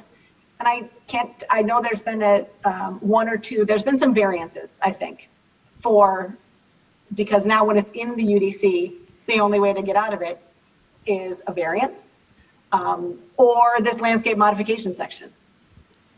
And it comes into play when you have a pretty small lot. If your lot is only, say, so wide, or if you round up in the street trees, I believe. So if your lot is like 60 feet wide, you're supposed to have 2 street trees. but your driveway takes up 30 feet. And so in that remaining 30 feet, you got to jam in 2 trees. It's not healthy for the trees. Our urban forester she requested this because was wanting to exclude the way you can't plant trees in concrete or when you need to drive over them. So they're fine with it. The reason why you might not think, oh, has this really been an issue in the past? For many years, it wasn't, because this was not a code requirement. It was a policy, and it was dealt with administratively. Because there have been some variances, and we thought, this is maybe not such a variance thing. Maybe this is just really a modification thing. So not only did we make the linear measurement adjustment as requested by forestry, we added the component, let's get some flexibility that's not so strict as a variance, but that recognizes when you have some hardships for the health of the tree. Thank you. That was great background. Yes, Commissioner Gabriel. Thank you for making this change. It was really difficult to follow in the code before about what was required, and this clarifies it a whole lot, and I appreciate the flexibility with it too. So I'm grateful that you all recognize that and that the city forester brought it forward to be able to change. Are we dealing, is this a different section than the island business? Or is this part of the same discussion that we're talking about with the landscape islands? Or should I wait? I think you can go ahead. Okay. All of them are okay. I would say that I would, between now and council, when you talk about the landscape, the depressed landscape islands for stormwater, I think using the word clay is too vague, and that I would use more specific terminology about the type of soils that usually require you to not, because some clay soils will be okay. And so I would use language more around like C and D soils rather than A and B soils, because, and double check about that. But that's just going to be clay, you could just be pretty vague about that in terms of the soil types that you have. And there are lots of different kinds of clay in terms of infiltration rates. And none of them are like fantastic and A soils, which infiltrate really quickly. But B soils, you might be fine, with it. So I think clay is just a little vague for that. I used clay in the PowerPoint, but in the actual code, so your expert opinion, please. In the actual code, it says soil conditions underlying the required landscaping and screening area prevent strict application of the requirements because, for example, soils are contaminated, soils are unsuitable for infiltration, or there is a significantly sized and shallow depth public utility such as a main or enclosed culvert. So do you think that soils are unsuitable for infiltration? Is that either broad enough or too broad? That's probably okay. Unsuitable, meaning you're not going to get much infiltration in it. It's not really defining it, so a whole lot. So you may get some people kind of getting a little wishy-washy with that about sort of how quickly they infiltrate versus not, if you're not giving a threshold. For that? For all of these modifications, so the procedure is this section, landscape modifications, both gives you the sections that you can modify from, very specifically. You cannot modify every standard, but these are the 6, now 7. And then we've predetermined, it must be for one of these predefined reasons. And the applicant will need to say, hey, I think I fit this.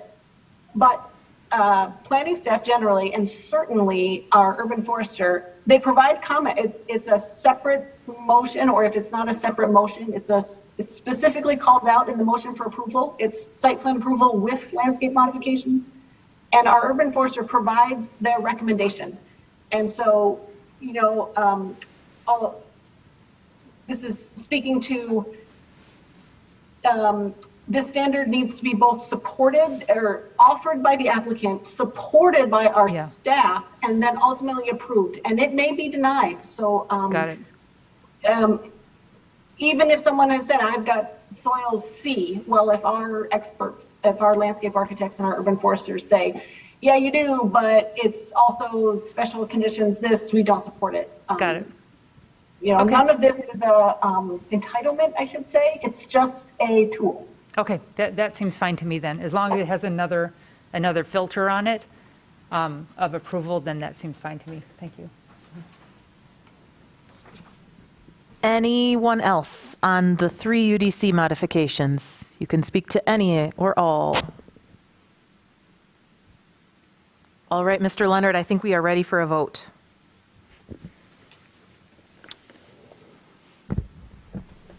Commissioner Mills, Yes.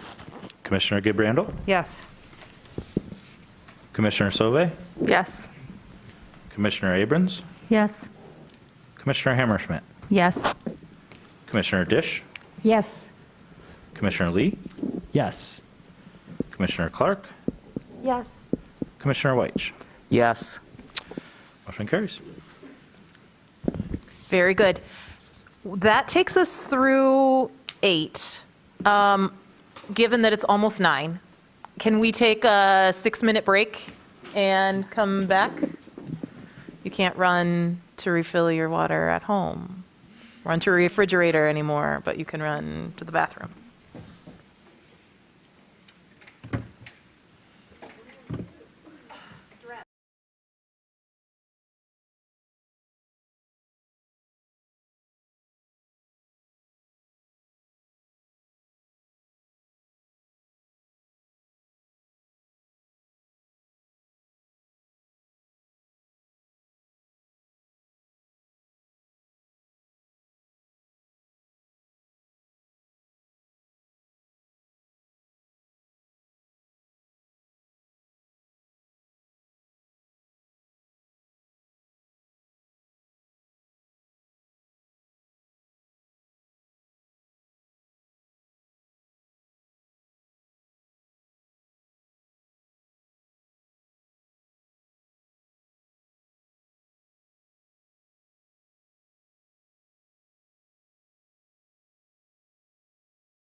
Back to order. So we're all here, yes? Yeah, yes. Okay. So that we can move on to item 9A, which is the Ann Arbor Chinese Church expansion for City Planning Commission approval. And I'm not sure is the petitioner joining us, or are we going right to the staff report? We are going to go right to the staff report at this time. I had advised the petitioner, I'm going to do a short presentation, and they are available if there's any questions.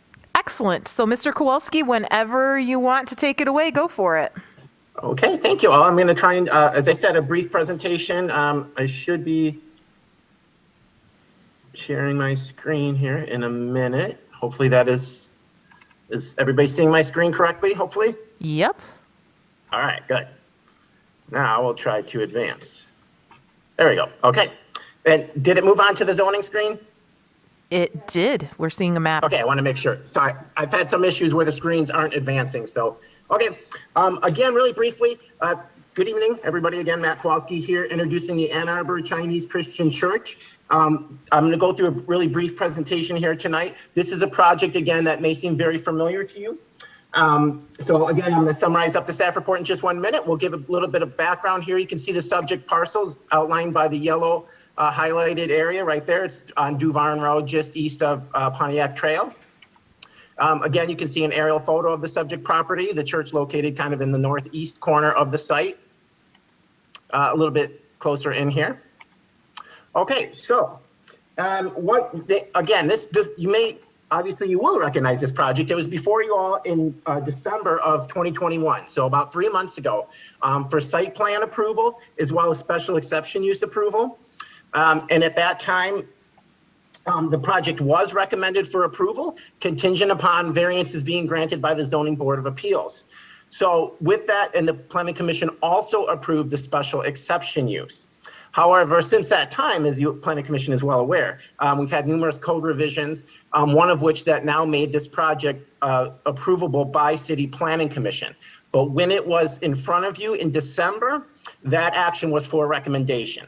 So basically, it's back before you tonight for an approval. So if this is approved here tonight, this would be the last stop. The special exception use, as you'll notice, is not included tonight. A special exception use is approved and has always been approved by the Planning Commission. So that was, again, approved in December of 2021. So that did not need to be before you here tonight.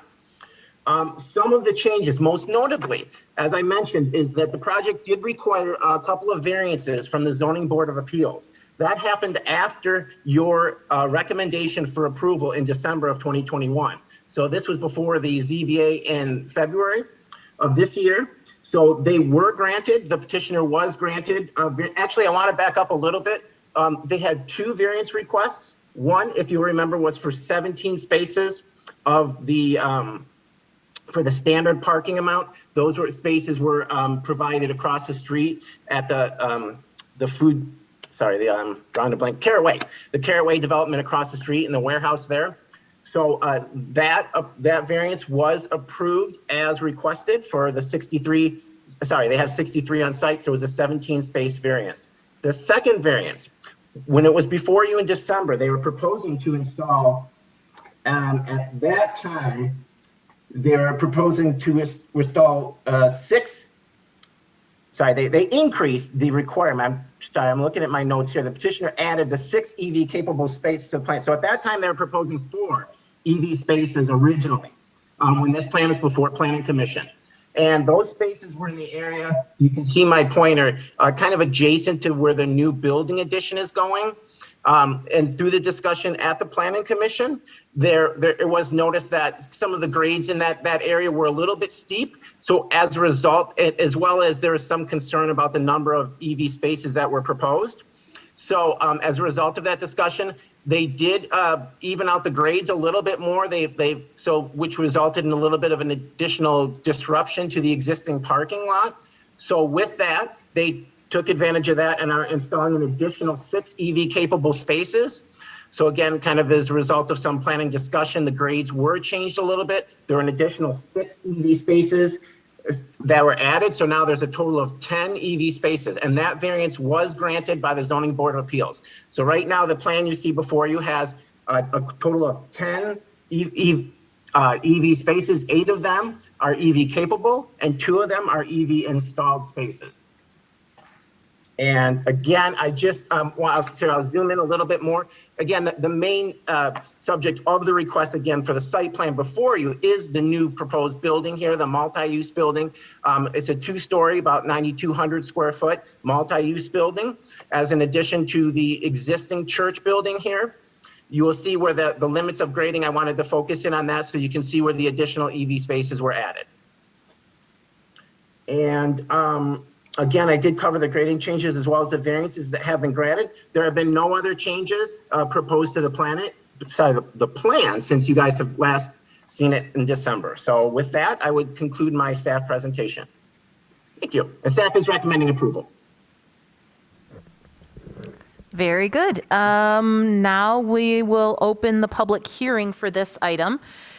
This is an opportunity for persons to speak for up to 3 minutes about the Ann Arbor Chinese Christian Church site plan that is for Planning Commission approval. We'll first call on individuals that are here in council chambers and then remote participants.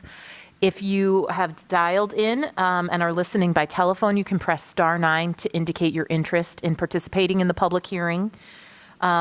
If you have joined through the web link, you can press the raised hand button. And if you're watching us right now, you can dial 877-853-5247 and then enter our meeting ID, which is 977-6634-1226. And once you get in, then you can press star 9. Please move to a quiet area and mute any background sounds so that we can hear you clearly. And per our usual, please state your name and address at the beginning of your comments. Is anyone in council chambers liking to address the Planning Commission for this public hearing? Mr. Leonard, are there any indications of folks joining remotely who wish to participate? Nope. All right, then I'll close the public hearing and read the proposed motion, but if a hand sneaks in, just let me know. The Ann Arbor City Planning Commission approves the Ann Arbor Chinese Christian Church site plan dated March 8th, 2022, as the site plan complies with all applicable requirements of the Unified Development Code and other applicable laws, ordinances, standards, and regulations. The Planning Commission approves the following landscape modifications. 1, allow existing landscape islands to remain without bioretention capacity. And 2, allow parking lot to continue with greater than 15 spaces in a row without a landscape island. Can I have a commissioner move that? Moved by Commissioner Lee, seconded by Commissioner Hammerschmidt. Any discussion? Go ahead, Commissioner Lee. Thank you. I apologize if this is redundant, but please, if somebody could remind me why there's no bioretention required for the island. I imagine we talked about it in December, but if I could get that reminded, that would be very helpful. Sure. That was originally proposed due to the, or not proposed due to the limits of disturbance that were not including those areas and some landscaping in that. So that was one of the original landscape motions, landscape modification requests originally that was granted back in December. But because it was tied directly to the site plan, that's why it's included again before you tonight. So there's no changes from what was included in the December plan. But really why it was granted, I believe, the first time was because of the lack of disturbance in those areas. Perfect. Thank you. Other questions or comments? This seems to me, based on your description of why we're seeing this again, is that it was caught in that limbo. Yes. Just out of curiosity, is there a sense of how many additional proposals are in that situation that we're going to have deja vu all over again? I don't. I can try to report that. I don't think too many. In these circumstances, we had one that came back because it was awaiting a brownfield plan, and so that's why it didn't proceed immediately to the city council. In this case, a variance was associated with it. Okay. Off the top of my head, I do not think of a lot of other in that example, but I can do a quick analysis and share that with the commission at a future meeting. Please don't put any effort into that. It was just out of curiosity because I'm I'm just wondering, like, our changes have consequences. Yeah, I'm gonna guess somewhere between 0 and 3. Okay, that is Right, amazing. I think it's a pretty low number because I don't have any others that are caught in between there. And yeah, it's Okay. kind of unusual. That is the amount of research that I'd like put into the matter. Thank you very much. Anyone else? All right, Mr. Leonard, I think we're ready to vote. Commissioner Mills, Yes. Commissioner Gibrandal, Yes. Commissioner Sauvé, Yes. Commissioner Abrams, Yes. Commissioner Hammerschmidt, Yes. Commissioner Dish, Yes. Commissioner Lee, Yes. Commissioner Clark, Yes. Commissioner Weich. Yes. Motion carries unanimously. It's approved. Very good. Next up Yeah, is, thank you. Sorry, thank you. Bye. I can't see that. Now that where did that voice come from? Now we know. All right. Next up is item 9B, which is we're only going to hold the public hearing, and this is for the Maple Cove 2 for City Planning Commission approval. And before we open the public hearing, if you just want to quickly remind us, it was because there were. Yeah, Mr. Kowalski can provide an overview of why it's being rescheduled, the public hearing is being rescheduled. And then I think we do have some petitioners available if questions arise, but I think based on our error, Mr. Kowalski is going to provide a sort of a high-level overview of the petition as well, and then we can proceed to the public hearing if you're comfortable. Very good. Go ahead, Mr. Kowalski. I don't have a presentation, of course, so just really the high-level overview of the, so what the Maple Cove project is. We gave you a brief background earlier. It's a 70-unit apartment complex. There's going to be 3 buildings, 86 parking spaces. It's located on the corner of Miller and Maple, of course, and there is a small wetland kind of in the middle of where the apartments are being proposed. And with that, it requires a wetland use permit because they are maintaining that water budget to that, but there will be some alterations within there. And unfortunately, the first pass of the public notice did not, I left out the wetland use permit. So now so obviously that's an integral part of the petition going forward. So that was why we have re-noticed it again for the next meeting that would include the wetland use permit at that time. All right, very good. We'll get all of the details and see what this looks like then at the next meeting, which Presentation. is in a couple weeks. So we will then move to the public hearing. As before, if you've dialed in, you can press star 9 if you'd like to participate in the public hearing for the Maple Cove 2 site plan. If you have joined by web link, you can use the raised hand button. And if you're watching us now, you can dial 877-853-5247. And the meeting ID is 977-6634-1226. Please state your name and address at the beginning of your comments. And I want to make clear now that even if you participate this week, you are welcome to participate when this comes back before us. So if there's anyone in the audience that would like to participate in public hearing, go ahead, Mr. Garber. Thank you, Chair Mills. Ken Garber, 28 Haverhill Court. I guess I get 2 shots at this, which is unusual, but welcome. But it's hard to comment tonight on this petition without a full development team presentation and staff report. Kind of out of my element without that help. I'm glad there will be another public hearing. But it looks to me from a design point of view, this strikes me as a parking lot strewn with 3 blocky buildings surrounding a small wetland. Not great, but acceptable. There's no affordable housing. Maple Cove 1 charges more than $1,400 a month for a 1-bedroom apartment, and I doubt Maple Cove 2 will go lower. That's crazy expensive, at least to me, but the petitioner can charge whatever the market can bear. What I have real trouble with is the use of gas to heat these buildings. This is 2022, we're in a climate emergency, and the city has a climate action plan that assumes no natural gas in new construction. As I wrote you earlier, gas heating at Maple Cove 2 will generate 910 metric tons annual CO2 equivalent emissions. For perspective, the city is developing a project to install 3.2 megawatts of rooftop solar panels on city buildings. This will prevent 2,700 metric tons CO2, according to OSI. That city solar project will cost taxpayers $6.7 million. So Maple Cove 2, just by burning gas, will wipe out fully 1/3 of those emission gains. So even a mid-size apartment complex like this, if it proceeds with gas heating, really undermines the city's decarbonization goals. In the meantime, the city just unveiled its green rental housing plan to encourage landlords to retrofit their existing buildings with electrified appliances, including heat pumps. This effort feels kind of futile when we are at the same time constructing brand new rental housing with gas furnaces, buildings that someone will have to retrofit at some point at huge cost. Without a full staff report, I don't know if this project is fully compliant with local ordinances. Mr. Kowalski didn't say. There may be issues with parkland contribution or with the wetlands permit. I don't know.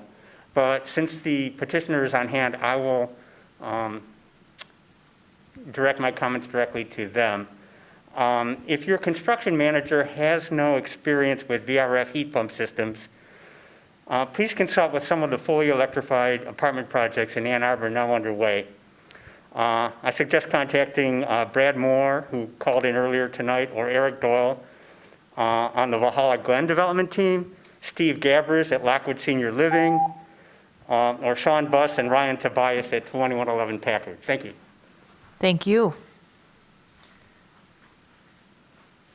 Mr. Leonard, is there anyone calling in? Yes. Caller with phone number ending with 534. You have 3 minutes to address the Planning Commission. Good evening. This is Tom Stahlberg again, calling from Lower Town in Ann Arbor. I read Mr. Garber's letter that he wrote to you and heard what he just said. And I really want to thank him for his comments and thank him for doing the homework and the math for all of us. If we're going to adhere to 820, if we're going to make an attempt even to get close, I'm not sure how we can keep building the way we're building. Ken said it well. I'm not going to go over the same ground. I will add that there's a PUD coming in just north of here where the developer said in their pre-PUD meeting that they intended to meet the type of sustainable building techniques on that project that we'd be looking for.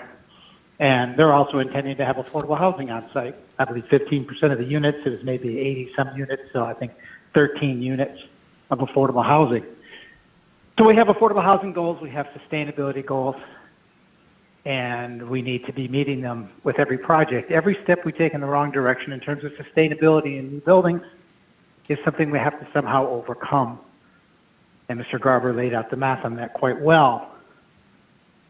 This is one of my big concerns about TC1, which I won't get into because that's not on the, not what we're talking about now. But the similar thing occurs in many cases here.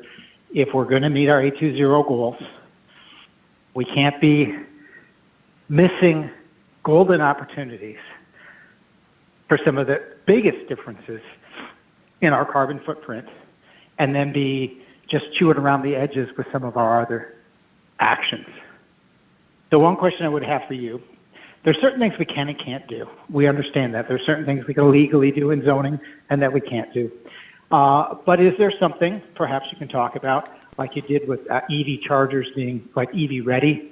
Can you have a building that is currently built to be powered by gas heat, but that is electric ready, just like you did with the EV chargers? What is our ability as a city to somehow build in a requirement for electric ready when a building is going under new construction in 2022, 2023, whenever this would be? Or if we can't do it on this project, but if it needs to be a law change to make it happen in projects as soon as possible, some way to require them to at least be able, ready to convert over to electric usage. If we don't do that now, these buildings are going to be standing for decades, and we're in a deficit in our 820 goals starting immediately, and we're going to have a hard time achieving those goals. Thank you. Thank you.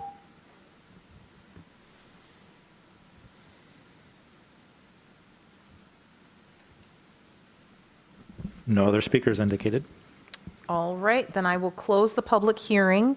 And since we don't have a motion to read in front of us, Yeah, just no motion or action, but just to be clear, this petition will reappear on the April 5th agenda. There will be a dedicated public hearing and a full presentation at that meeting. all right. Now we're into the other business section. 2 items that I should note had additional memos sent to us by staff late today. The second of which we did talk about at the working session, but I will certainly happily read the room as we're talking about these to decide whether we take action tonight or we want to come back to these. So item 10A is commission review of the proposed workforce housing resolution. Mr. Leonard? Yes. So this briefly appeared shortly. It was presented just a copy of a draft resolution that was put forth by City Council and referred to a series of boards and commissions for feedback or advice on future consideration of it. This was presented to the Planning Commission, and we had a very brief discussion. It was, I think it had, been provided the previous night, so I shared it at the table. And frankly, I just honestly sort of had some difficulty in finding the best way to provide some support to the Planning Commission on how to approach that feedback. Generally, the resolution proposes a dialogue with the University of Michigan towards the goal of adding 2,000 workforce housing units to North Campus. Oversimplification, but the bulk of the resolve clauses are around the city staff, specifically the city administrator, structuring a conversation with the university, with elected officials, potentially with state elected officials and statewide agencies towards this goal. And we also, at your direction, I reached out to a couple members of the University of Michigan to invite them to come and talk about this and or their upcoming North Campus master planning. I think they were sort of in the same mode of processing what the implications of this resolution might be, and declined that it was sort of too preliminary to have that conversation with the Planning Commission. So given that, I looked back to our policy documents, our comprehensive plan, and included probably the most high-level relevant sections of the comprehensive plan that specifically relate to North Campus. And to summarize, our plan says that in the event that the university were to sell or otherwise private development might occur on areas on North Campus, these are a series of recommendations about how the city should respond to that. To be clear, I didn't go into a lot of detail about proposed density in those areas, in those recommendations versus existing density on those areas. But generally, my read is that the land use recommendations in the comprehensive plan are pretty consistent with what existed there at the time. The plan was adopted around 2009. And so this resolution summarizes that, and it provides potentially 2 scenarios for the Planning Commission to consider. Of course, I am happy to provide any additional support or information that would be helpful for you to provide that feedback if desired. But one, option A, is a pretty minorly amended resolution that is my review of the areas that might be most applicable to the comprehensive plan recommendations and the Planning Commission's specific role in land use policy. And it follows a lead that some of the other boards and commissions, I think specifically the Energy Commission, I don't know where the Environmental Commission or Transportation Commission are on it, but I think they are looking at this resolution from if this were to occur, how does it relate to sustainability goals? If it were to occur, how might it relate to transportation goals? As the Planning Commission and legislatively, the city doesn't have review authority over the university. So that's why the comprehensive plan is structured in the way it is, that in the event that this were to be developed as private property, then this is how we would look at it. So option A is acknowledgedly sort of a pretty minor level of feedback, I think, to that resolution, recognizing that the Planning Commission doesn't have too much role in it. This is resources of conversations of city leadership and university leadership, and ultimately the university taking a path to undertake that type of work. Option B is another scenario that I've presented here, which is, in short, a recognition that probably highly emphasizing that legislative framework, that the city doesn't have regulatory impact over what happens on North Campus. That thus far, and it's only, I want to be clear, it's one email and one response, so I don't want to define a lack of interest, but perhaps given that we don't have land use authority over the university, they have thus far not expressed this as a goal that they've identified, maybe it would be best for us not to devote city resources into this conversation, and in fact, put similar resources into maybe the areas of housing policy that we might have more influence or impact on. To be clear, I think adding housing units there could have a positive benefit to the city. It would provide another housing typology. It would provide more housing units. More than likely, I would anticipate that if developed, it would be by the university itself, which would be a narrow market, if you will, but an important and significant market in the city. But that was my intention here. It definitely was delivered to you late. That's part of a reflection of my trying to find my voice with ways that I could tee up some possibilities for the commission to consider. Happy to answer any questions that I can, or as Chair Mills said, if it's something that you'd like to spend some more time on, it could be postponed. It's not under a particular deadline. We could postpone it to a future meeting if you wanted to just consider it, or if there's other information I could provide. Thank you, Mr. Leonard. Also late, and so it got printed out and put on at your seats, is my email exchange with John Mursky, who chairs the Environmental Commission. Energy Commission. Okay, I couldn't remember which of the E's. One of them has already passed it, and so he sent their marked up version, and you can see from the email chain, just wondered what we were doing. I hope I did not overstep my bounds in saying this is what I think, which is trying to report back that like we saw initially, effectively what Mr. Leonard had said.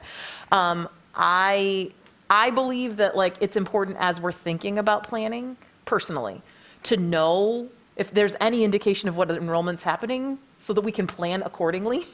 Like that's really important for us, like an input into kind of the trends that we ought to be taking into consideration in the future. That's my personal opinion. But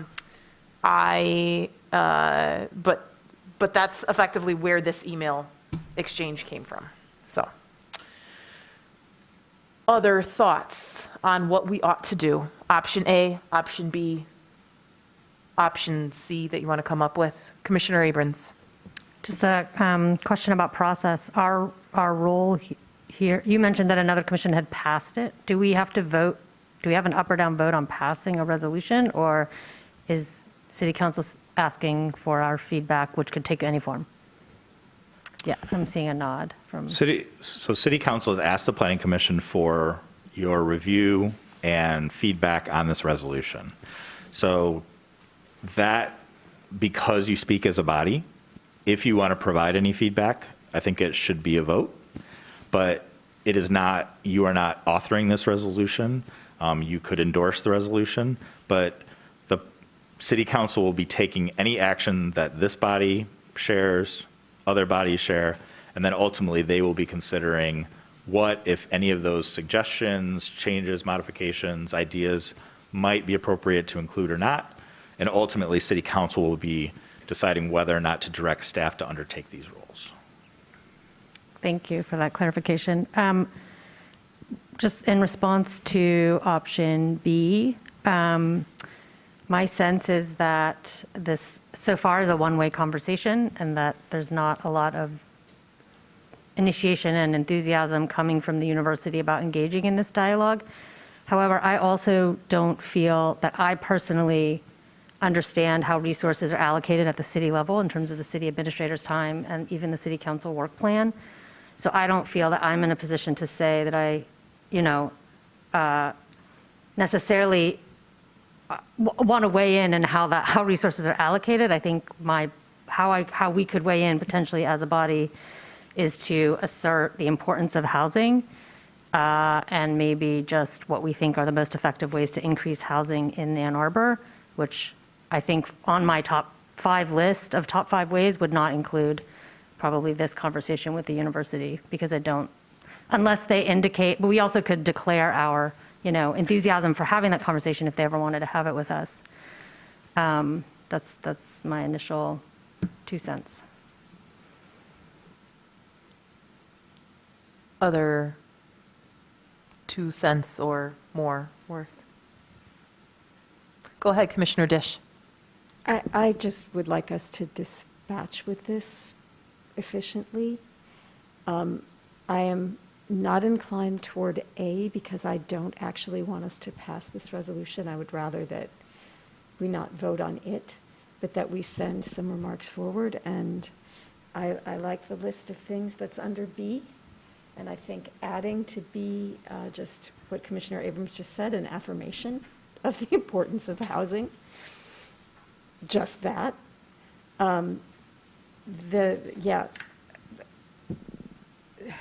I think that would be fine.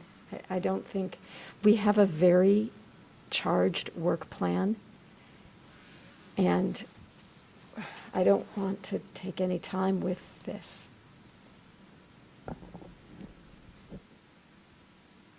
Other thoughts?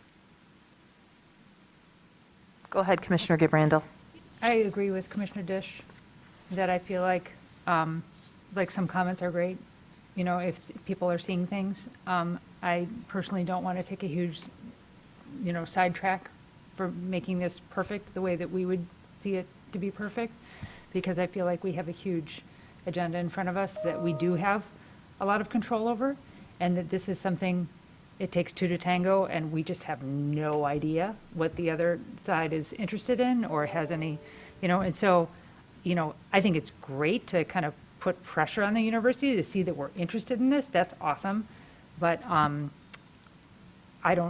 feel like we just, in terms of our bandwidth, I just feel like it's more efficient and effective for us to focus on the work plan that we have and to offer comments in good faith with this at our session now. If people see things that are obvious or whatever, that's great. But I don't want to devote, this could take several work sessions, I think, to really get this to a point where it feels like fully vetted by the work that we do. And I don't know that I want to take that kind of time, given that it sounds like there's been a rather kind of lukewarm reception on the other side at this point. That I think it's awesome that people are, want to create this. I think that's great. If they have time to work on it, but I just feel like we have a lot that I feel like we've been so frustrated by so many things that we can't do with the things, that priorities that we do have, that we are limited by. And I feel like we have an agenda in front of us that we just decided on that are things that we can do. And I would really like to spend our time and energy primarily on that. And to support this, that's great, but I just don't want to spend a lot of our bandwidth on it. That's where I am right now. And I would also just say that Environmental Commission has discussed it once, but there hasn't been any kind of vote on it. Lots of questions brought up and things like that. So I think only Energy Commission has passed it. Okay. Go ahead, Commissioner Sauvé. I'll just add that I appreciate, the understanding of what is public land and where our body can actually weigh in and not, and that the comprehensive plan that we have in front of us has recommendations if it becomes private land.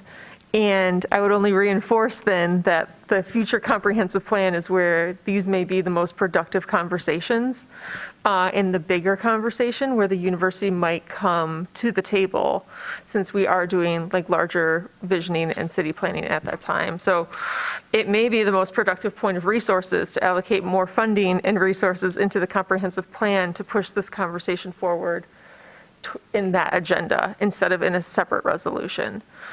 So that's kind of where I see this and comprehensive plan kind of battling for the same conversation, and it's more productive in that arena than seeing this resolution and spending time on it now.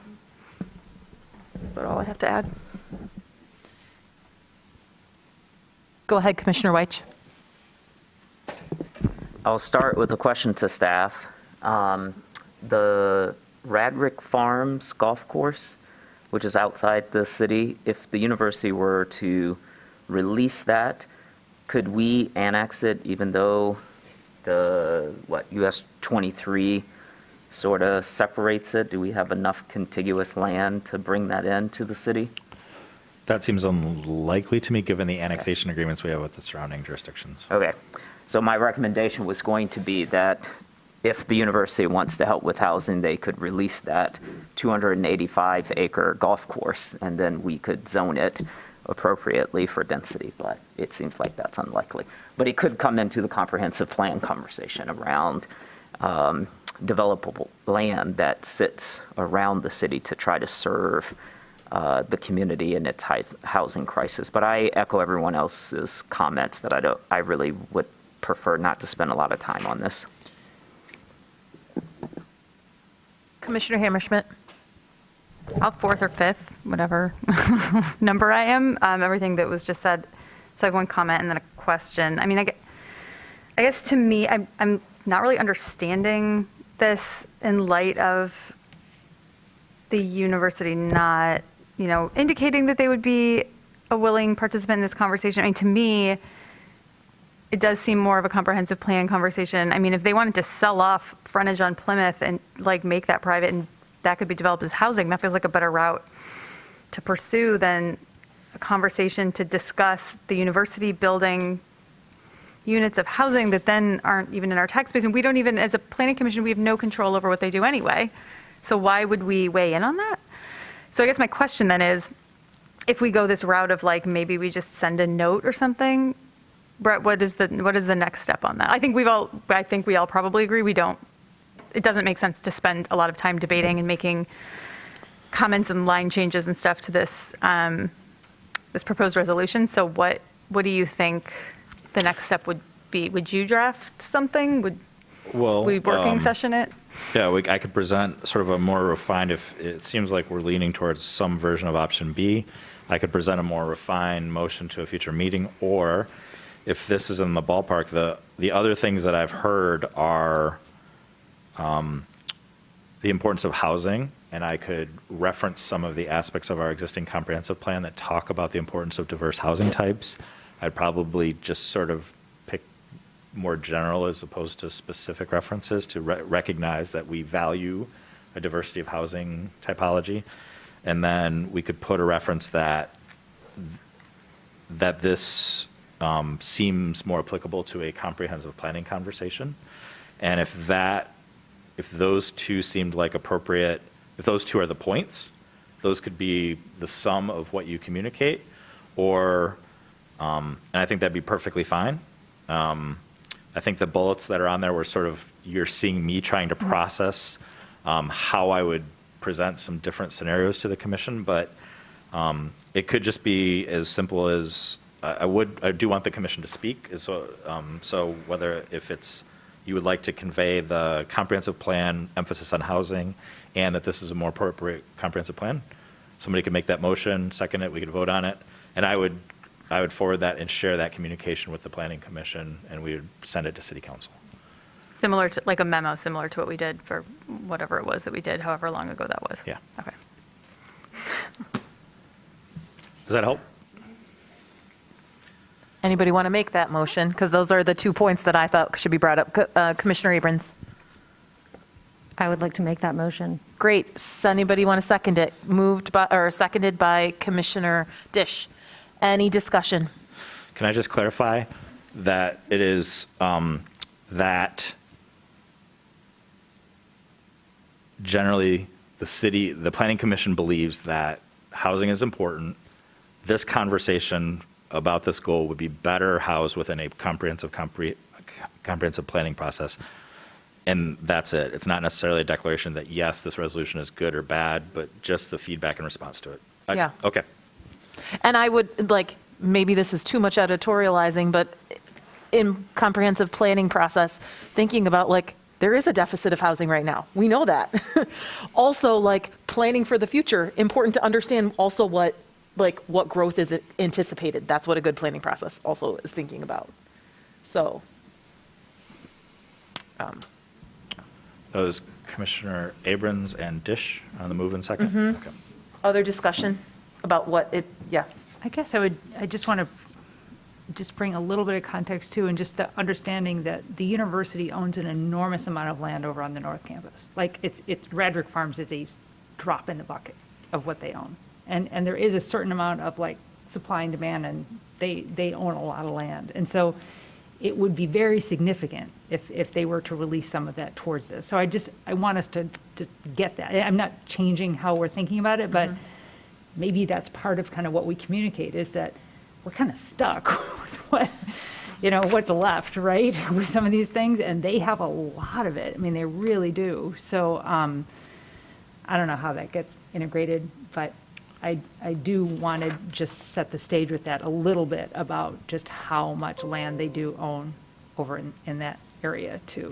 That like even a tiny percentage of that could really go somewhere. And I know they also are, they are getting towards the end of some of the age of some of their housing over in North Campus too, where they're having to make decisions about these things because it's either fix a whole lot of stuff or change it all over, whatever. And there is, opportunity with that. So I don't think this is just like pointless. But I also just don't want to take up a bunch of our time on it. So I don't know if there's a way to kind of contextualize a little bit around some of that too, because it is a huge opportunity if they were to soften on their willingness to be able to think about housing beyond students. Well, one way to do that would be to think about the framing of the comprehensive plan. So the comprehensive plan says if this land were to be sold, this is how we would look at it. One way to do that would be to sort of raise that and say, this would be a really good thing if the land were sold, and this is how we would look at it. Yeah, right. So that would be one way to address that.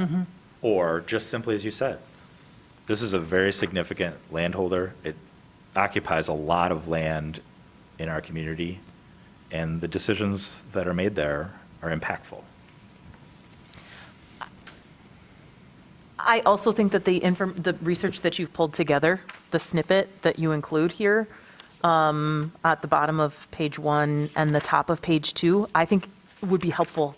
You've done the research already. If we communicate that we've already acknowledged this relationship within our existing comprehensive plan.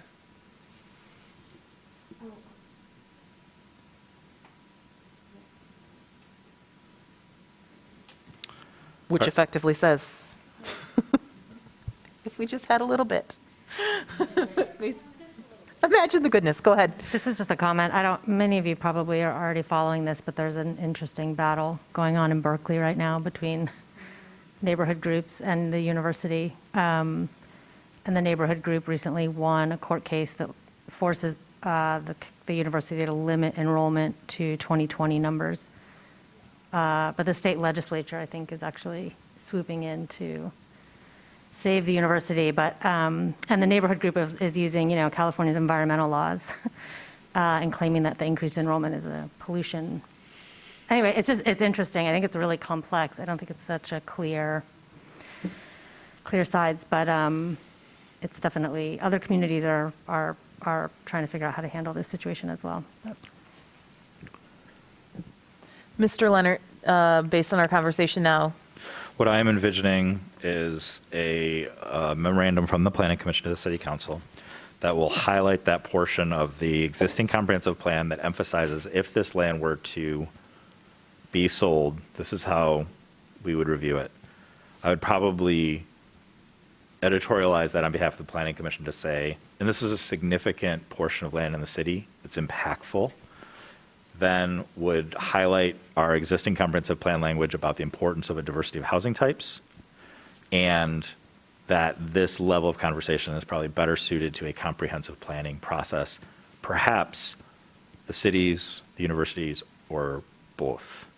And that's what I would communicate based on what I'm understanding and the motion made.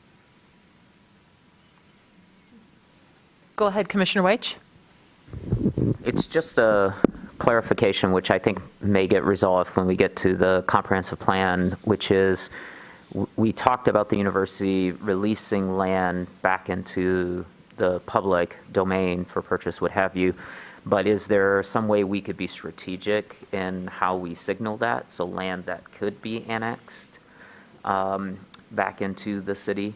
So I don't know if that is meaningful at this stage or if that's a conversation for later, but just as I heard you read that out, it occurred, and my question about the golf course, because they could release the golf course, but then that would be problematic because we wouldn't be able to annex it. So, yeah, just I'll give you that, and we can do with it what makes sense. I guess my intention would be to just highlight what Commissioner Gibb Randall was saying, is that we're talking about a very significant portion of property that could be used in a lot of different ways. I think that's sort of what I was envisioning. I don't know if I'd go so far as to say, like, for example, Area A is probably the most promising. So that's, I don't think it's quite going to where you're going, but it's trying to recognize that the decisions that are made there have some real potential to impact, have ripple effects on the balance of land use planning and how the city goes. Other comments before we vote to say, and we're voting effectively to say, Mr. Leonard, come up with a memo that can be sent on our behalf. Yep. Just to be clear. And that'll be shared with you. For some reason, you say, that's not what I meant, and then. Great. Okay. All right. All in favor, please say yes or raise a hand. I see all of the hands. So thank you, Mr. Leonard, for helping us with this. Next up is the review of is 10B, which is the review of the fiscal year 23 City Council policy agenda. We did quickly review this at the working session last week. Yep. Similarly, this is City Council on an annual basis, shockingly from the title, sets their legislative policy agenda. This is how the City Council ultimately directs staff to tend to pending legislation, allocate resources, be it lobbying, legislative changes, the like. This was presented at the working session. It's an opportunity for the Planning Commission to provide feedback. You don't have to, but it is welcomed. To that end, I've made sort of a couple of very minor changes to it. One, under the first page, I've taken a step further to specifically encourage the opportunity for virtual meeting flexibility. That's a conversation that the city has been initiating or having at the state. So I think we've learned that it provides flexibility for participation in a variety of ways. So if we could make that permanent, that's great. I mentioned at the meeting the elimination of racially restrictive property covenants. That was actually already included. I was referencing it like it wasn't. I'm just proposing a simple change to facilitate and specifically make it easier. There are a couple of House bills that have been introduced. I didn't go so far as to specifically reference that. Just again, this is intending to set the City Council to set sort of the direction that they want us to pursue to support those activities. And those are the only changes that were loosely discussed at the work session that I threw in there. If the Planning Commission is interested in adopting this, forwarding it, or any different changes, you may, but you don't have to. Commissioner Clark. It's not an appropriate time for just a question that's something that's not a change that's already on there.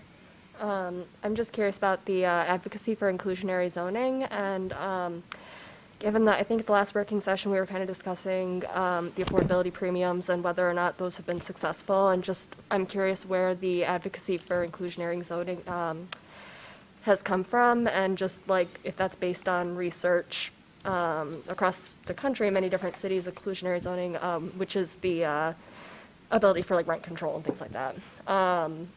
It hasn't been effective, and I'm curious just where that originated from.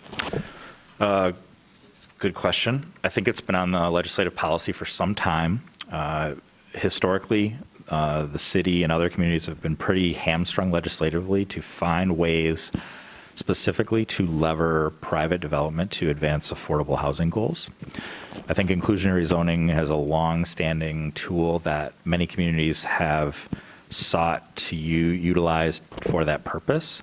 I agree with you that I think, well, I don't profess to have a great bank of knowledge, but I will tell you of our local experience is that I think we're seeing some of this, and we'll probably encounter this when we revisit premiums.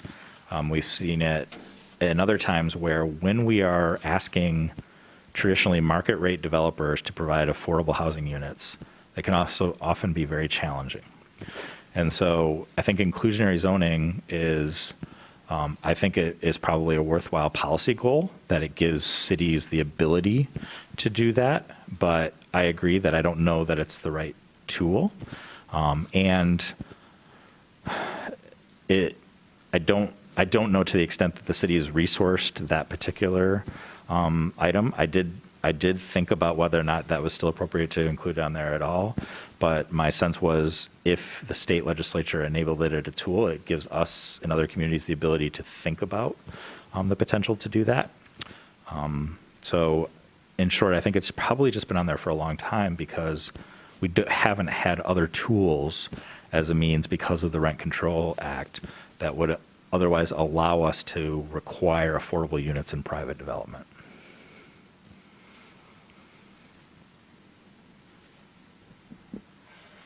Do you want to keep going? Follow up? Yeah, go for it. I would just kind of maybe encourage us to consider what would be in our best interest, because if Ann Arbor, if it were allowed in the state, and if Ann Arbor, or like, you know, just what it would do to competitive, our ability to attract developers compared to other cities that did not have that policy, and whether we might want to carefully consider what's in our best interest in the long run and what's worth prioritizing.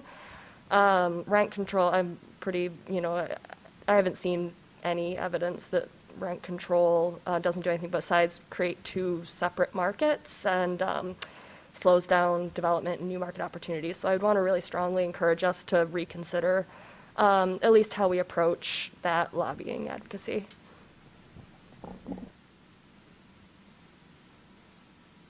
Other comments?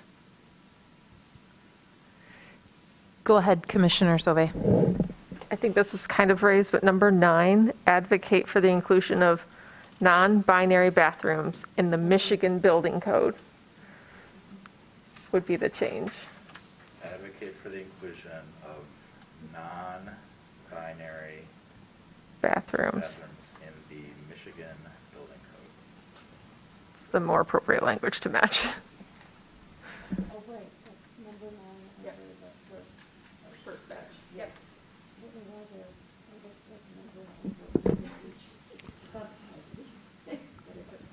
And if I could, to Commissioner Clark's point, if it's desired, you know, again, this is an opportunity to share that feedback with the city council. If we don't think that's a worthwhile endeavor for the city to be advocating for, we could also propose that that be removed as well. I mean, it's ultimately the council's decisions, but this is an opportunity for us to provide that feedback. I trust the research. I think that a lot of things that we do sound good, like we get behind an idea, but if that's what the research suggests, that it's not effective, I'm not an expert in that space. I think Commissioner Clark certainly has more expertise in that space than I do, and so if that's the recommendation that it may cause more problems, then good. I don't know that anybody on council necessarily knows that, and sharing that I think would be helpful. So I would be supportive of suggesting deleting that along with a comment about why it was deleted. Go ahead. Question. I mean, I think inclusionary zoning is typically broader than rent control. And so inclusionary zoning would enable us to do by right what we are having to do by premiums right now. And presumably we could craft it the way we craft our premiums, that if you want to build here, 15% of your units need to be affordable, which you can meet by a payment in lieu to our housing, fund. I know that's the way that they do it in Evanston, Illinois, which is the only other place I know, because I'm not a professional. And that is something that we do, but we're having to do an end run around the lack of that particular form of inclusionary zoning, which I know that Teresa Gelati does like that. I think you're absolutely right about rent control. It's the research on it is very, very mixed. And so, I don't know if there's really, we could put some nuance in there, with caution towards rent control, but, or something like that. But, none of this is, until the legislature changes, this is kind of a wish list. So I'm not sure how much nuance we need on a wish list. Go ahead. Just wanted to, a clarification point, I guess, is that the premiums, we had our work plan discussion. I think there was some conversation about the premiums maybe not being utilized or being a detriment to the growth of those areas. And I guess I would just worry, I think maybe we could say something about exploring it, or maybe at the city council level could maybe explore that as a goal, but I think that maybe there might be putting resources into other objectives for lobbying might be until we sort out where that might be, and what happens with our affordable premiums that we currently have, and maybe reevaluating those. And then the next step might be at the state level. But I think we might have some housekeeping to do with our affordable housing premiums. Sorry, that was a bad pun, but yeah, so I think there might be some space there. Go ahead, Commissioner Sauvé. Is there just room to kind of add a second sentences line to request, the pros and cons research to be done, right? Like right now it says support and advocate for the ability, and really I think it is like support and explore the ability of these things. Like maybe it's just that word that changes, but really kind of pushing that we're not going to support and advocate everything that's currently on the table, but there is one of the policy agenda goals might be more about exploring that work. And I think that's what I'm hearing more of. There's kind of more homework to do instead of just jump on this bandwagon right away. Is that possible language? Yeah, but that tells me that it shouldn't be here, because this is directing staff how, when posed the question in between the opportunities for council to weigh in, what should the city administrator tell the state legislator the city's position is on this? And so that would suggest to me that we don't want to be representing to the state legislator that Ann Arbor definitely wants inclusionary zoning because we have questions about it. So, so we could add that, but I think I'm hearing that you're making a case that we're not quite ready to declare that as our legislative policy, and probably it shouldn't be there. But I don't think, I feel like rent control is one of the policy. This is where I'm getting into areas that I don't fully know about, but it's not synonymous with inclusionary zoning. And so I feel like if there's some part of what could fall under a big umbrella that there's questions about, I think that that's different than I don't want to throw the whole thing out, because I do think more inclusive policies are important, if that makes sense. And as a reminder, we don't have to take action on this tonight. If you'd like some other language on that, we could, I could bring some, perhaps Commissioner Clark could help me share some of that research as well. We could get from the Office of Community and Economic Development their kind of perspectives, and provide you with a little bit more information. Go ahead, Commissioner Clark. I think it might be helpful if we all have the same definition of inclusionary zoning, because I think we all might be kind of looking at it from different lenses, like maybe a more colloquial use versus a more technical, and it just might be helpful to know exactly what we're asking for when we say inclusionary zoning. And I think it would be really helpful for our staff and our lobbyists to know that too, right? Being more explicit, I think, would help a whole lot of people. So yes. Go ahead, Commissioner Weich. So would this be the place where we would recommend to our lobbyists to try to get the state to change how our planning process can require various forms of energy uses in developments? That is under, and I was going to talk about that. Okay. That's on page 5, under number 5, support the adoption of the 2021 Building Energy and Construction I wasn't Codes. sure if it was in there because that's such a broad statement, and then I went and looked it up, and it's a really big document, so I couldn't scan it quickly. So are you saying it's in there? I would say yes. So there's two different things kind of at play here. One is like get rid of uniform building codes entirely, which I don't know that that's totally what we would want to do. Instead, this would allow for us to have stretch goals. And my PSA associated with this was, this is being taken up today. Actually, there were hearings yesterday, today, and tomorrow. Right now, they are getting ready to pass a pretty good, but probably could be better 2021 building code for both residential and commercial. Okay. Comments are due by 5 p.m. tomorrow night. That is the PSA for everyone. So you could also go to Lansing tomorrow and speak. So yes, it's there. And that's what I wanted to make sure was in here too. I mean, but it'll be moved by the time this goes forward. Is there a way, because for the layperson, it may not feel like it's in there in that sentence. Would it be helpful for the city administrator or the lobbyist to sort of detail, like, for example, ... and just a sentence under it, as opposed, because otherwise you have to go into the IBC to try to figure out, like, does that allow a city to require, geothermal as an option that gets considered as a part of a site plan? So I think I hear you saying it's there. I think I'm asking for clarity for layer people, including myself, lay people, that there's some kind of statement that would be like, for example, this would permit the city to restrict the use of gas, which, like Mr. Gardner has been talking about every planning commission meeting. So, yeah. And really that's kind of talking about what's in the zero code appendix, which would enable that. Yes. So I think that for adding that sentence, I can commit to helping, if we postpone this, I can commit to helping write a sentence associated with that. Other thoughts? Woo. Sorry, my duck bill keeps getting in the way. Underneath your duck bill too, yeah. All right, it sounds like then we want to do a little bit more tweaking and bring this back. Okay, great.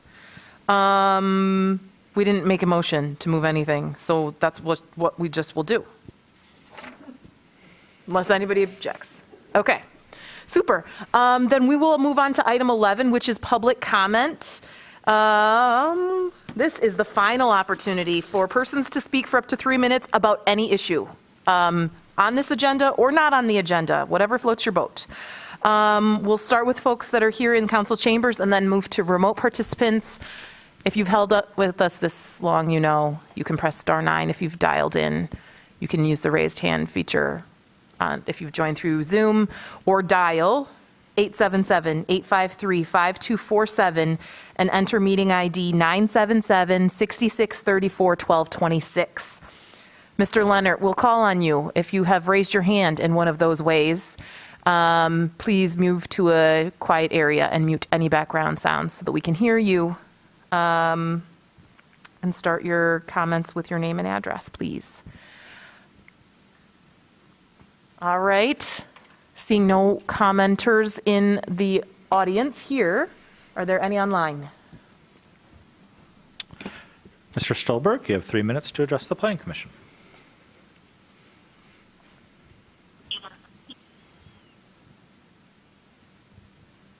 Hello again. This is Tom Stolberg calling from Lower Town in Ann Arbor. A couple items that you discussed. First off, as far as the university and housing goes, I think it's important to note that the university has added about 8,000 new students over the last 10 years. That's fully attributable to out of the country and out of state students, which tend to be a wealthier demographic, which has led towards what we've seen, which is the development of luxury student housing to try to meet that need. The university put in, I think, 1,000 beds or so. The private sector's put in thousands, but we still haven't even hit that number, just attributable to the university's increase in enrollment over the last decade. So they are a player in the dynamic of our real estate market, and it should be addressed. I understand why I listen to you and understand why you don't want to spend your time on it right now and understand the route you're taking. But we should also understand that the university owns a ton of land, and the university is participating in bringing in additional demand. Other universities right now are seeing declining enrollment, but the University of Michigan is not. So again, that's another consideration of one of the commissioners mentioned what are the trends. It's important for us to know in our planning. And that does belong to the comprehensive plan type of discussion. Speaking of the comprehensive plan, it's time we get back to that.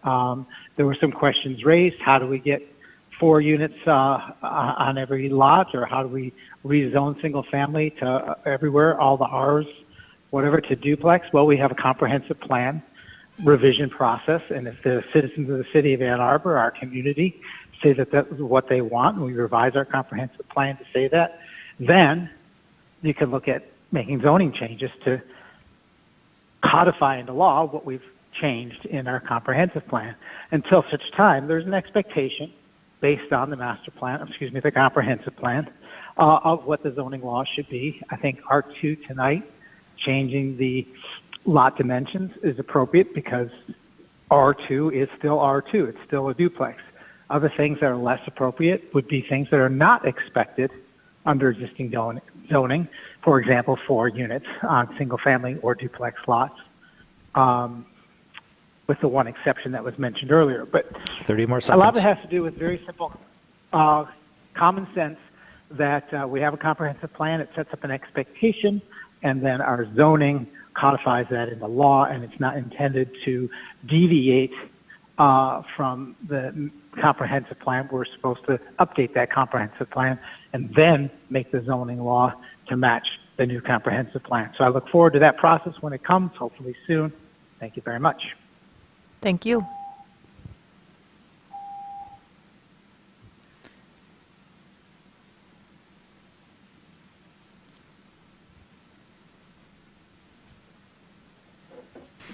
No other speakers indicated. All right, we can move on to item 12 then, Commission Proposed Business. Commissioner Gibrandel. I'm sorry that I totally missed this, but we never really discussed the churches within the industrial use thing in any kind of way. And so I just wanted to just briefly say something about that. And that is that the setbacks are really different for manufacturing than for some of the other districts. And that I just want to make sure that if churches are part of that, that they realize an industrial facility might be like literally right next to their church. And so that's the thing that I feel like is a little funky about that, because manufacturing can be all cheek to jowl, and that's fine. But if you have a group of people, singing beautifully together, and there's huge clanging and things like that going on next door, that seems a little tricky to me, unless the petitioner, has their eyes open about what that actually means. Because I think that most people aren't really paying attention to that kind of thing when they're thinking about buying land and, we can use this. So I don't know how to address that, because the setbacks are 0. Which is kind of incredible, really, but that's the way that it is there. So in the charts, of the setback. So I'm not quite sure how to best address that. I'm not saying that we shouldn't have churches within that, but somehow it seems like it could lead to upset parishioners when there's an industrial use next door and they don't quite get that they have to be right next to it. So I guess that's my only thing. I would like to just kind of do a postscript, because we didn't really talk about it as part of our main agenda, even though it was one of the things that was on there. And I think it was just kind of part of the package, and we sort of voted on the package, but we didn't ever discuss it as an item. So I just wanted to kind of register that as my concern about that. You voted with the majority. Do you want to bring, we can bring it back for reconsideration if you'd like at the next meeting. I guess I'm just wondering if staff had any kind of thoughts about that moving forward. If you feel like there's safeguards in place of which I'm not aware, that would, calm my concern about that. Yeah, I guess if you wanted to explore it, I would suggest maybe reconsideration makes sense. Generally, I will just share, and I would want to bring City Planner Alexis DeLeo back, but there are other uses in the M1 that are of a similar differing nature to other M1 uses. And so I would just say that was definitely a factor in trying to figure out sort of equal impact.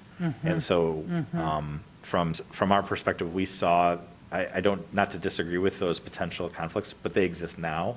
Right. This is definitely adding a potential exacerbation of that by adding another use. But I don't believe in any way we're sort of creating that framework that doesn't exist already. And so on the flip side, I think that was part of the rationale, is that other very similar uses are already established in that they might experience similar things. This seemed to be a compatible use with some of those other ones. Yeah, no, I agree. Yeah. I think that makes a lot of sense, because there were a lot of other uses in there that you could have, like daycares and funeral services office and funeral services and things like that too. I guess maybe it's just a matter of, I don't know, you don't really have control over it when people are buying and selling property, so that's on the buyer, I guess, to be aware of that. It's just something that, I'm working on an M1 property right now, and so I just said there was something right next door, and it's like, wow, it's 0 setback there, and you kind of don't, I think, you assume there's setbacks with almost everything, and it's just not there. So I agree. I think it's because it's part of a larger context of other things that have that too. I don't want to necessarily hold up the process, but I just kind of wanted to put that out there and say it out loud. So that's it. If you sleep on it and still feel uncomfortable with it, I believe that for the next meeting, you can bring it back for reconsideration. So if you think that we ought to talk about it more, feel free. Commissioner Weich. Just in quick response to that, because I asked Ms. DeLeo about that at our working session, it was a church that brought this petition for us to change, because they are in that zone, and now they were non-conforming until we made that change tonight. And then we checked my church, because we have an auto dealership immediately to our north, 2 of them. And so that very same situation, but we're in O, so, which was okay, I guess. Other commission proposed business? All right, I will entertain a motion to adjourn. Moved by Commissioner Weich, seconded by Commissioner Clark. All in favor? That is all the hands. Have a good night, folks, and a good week.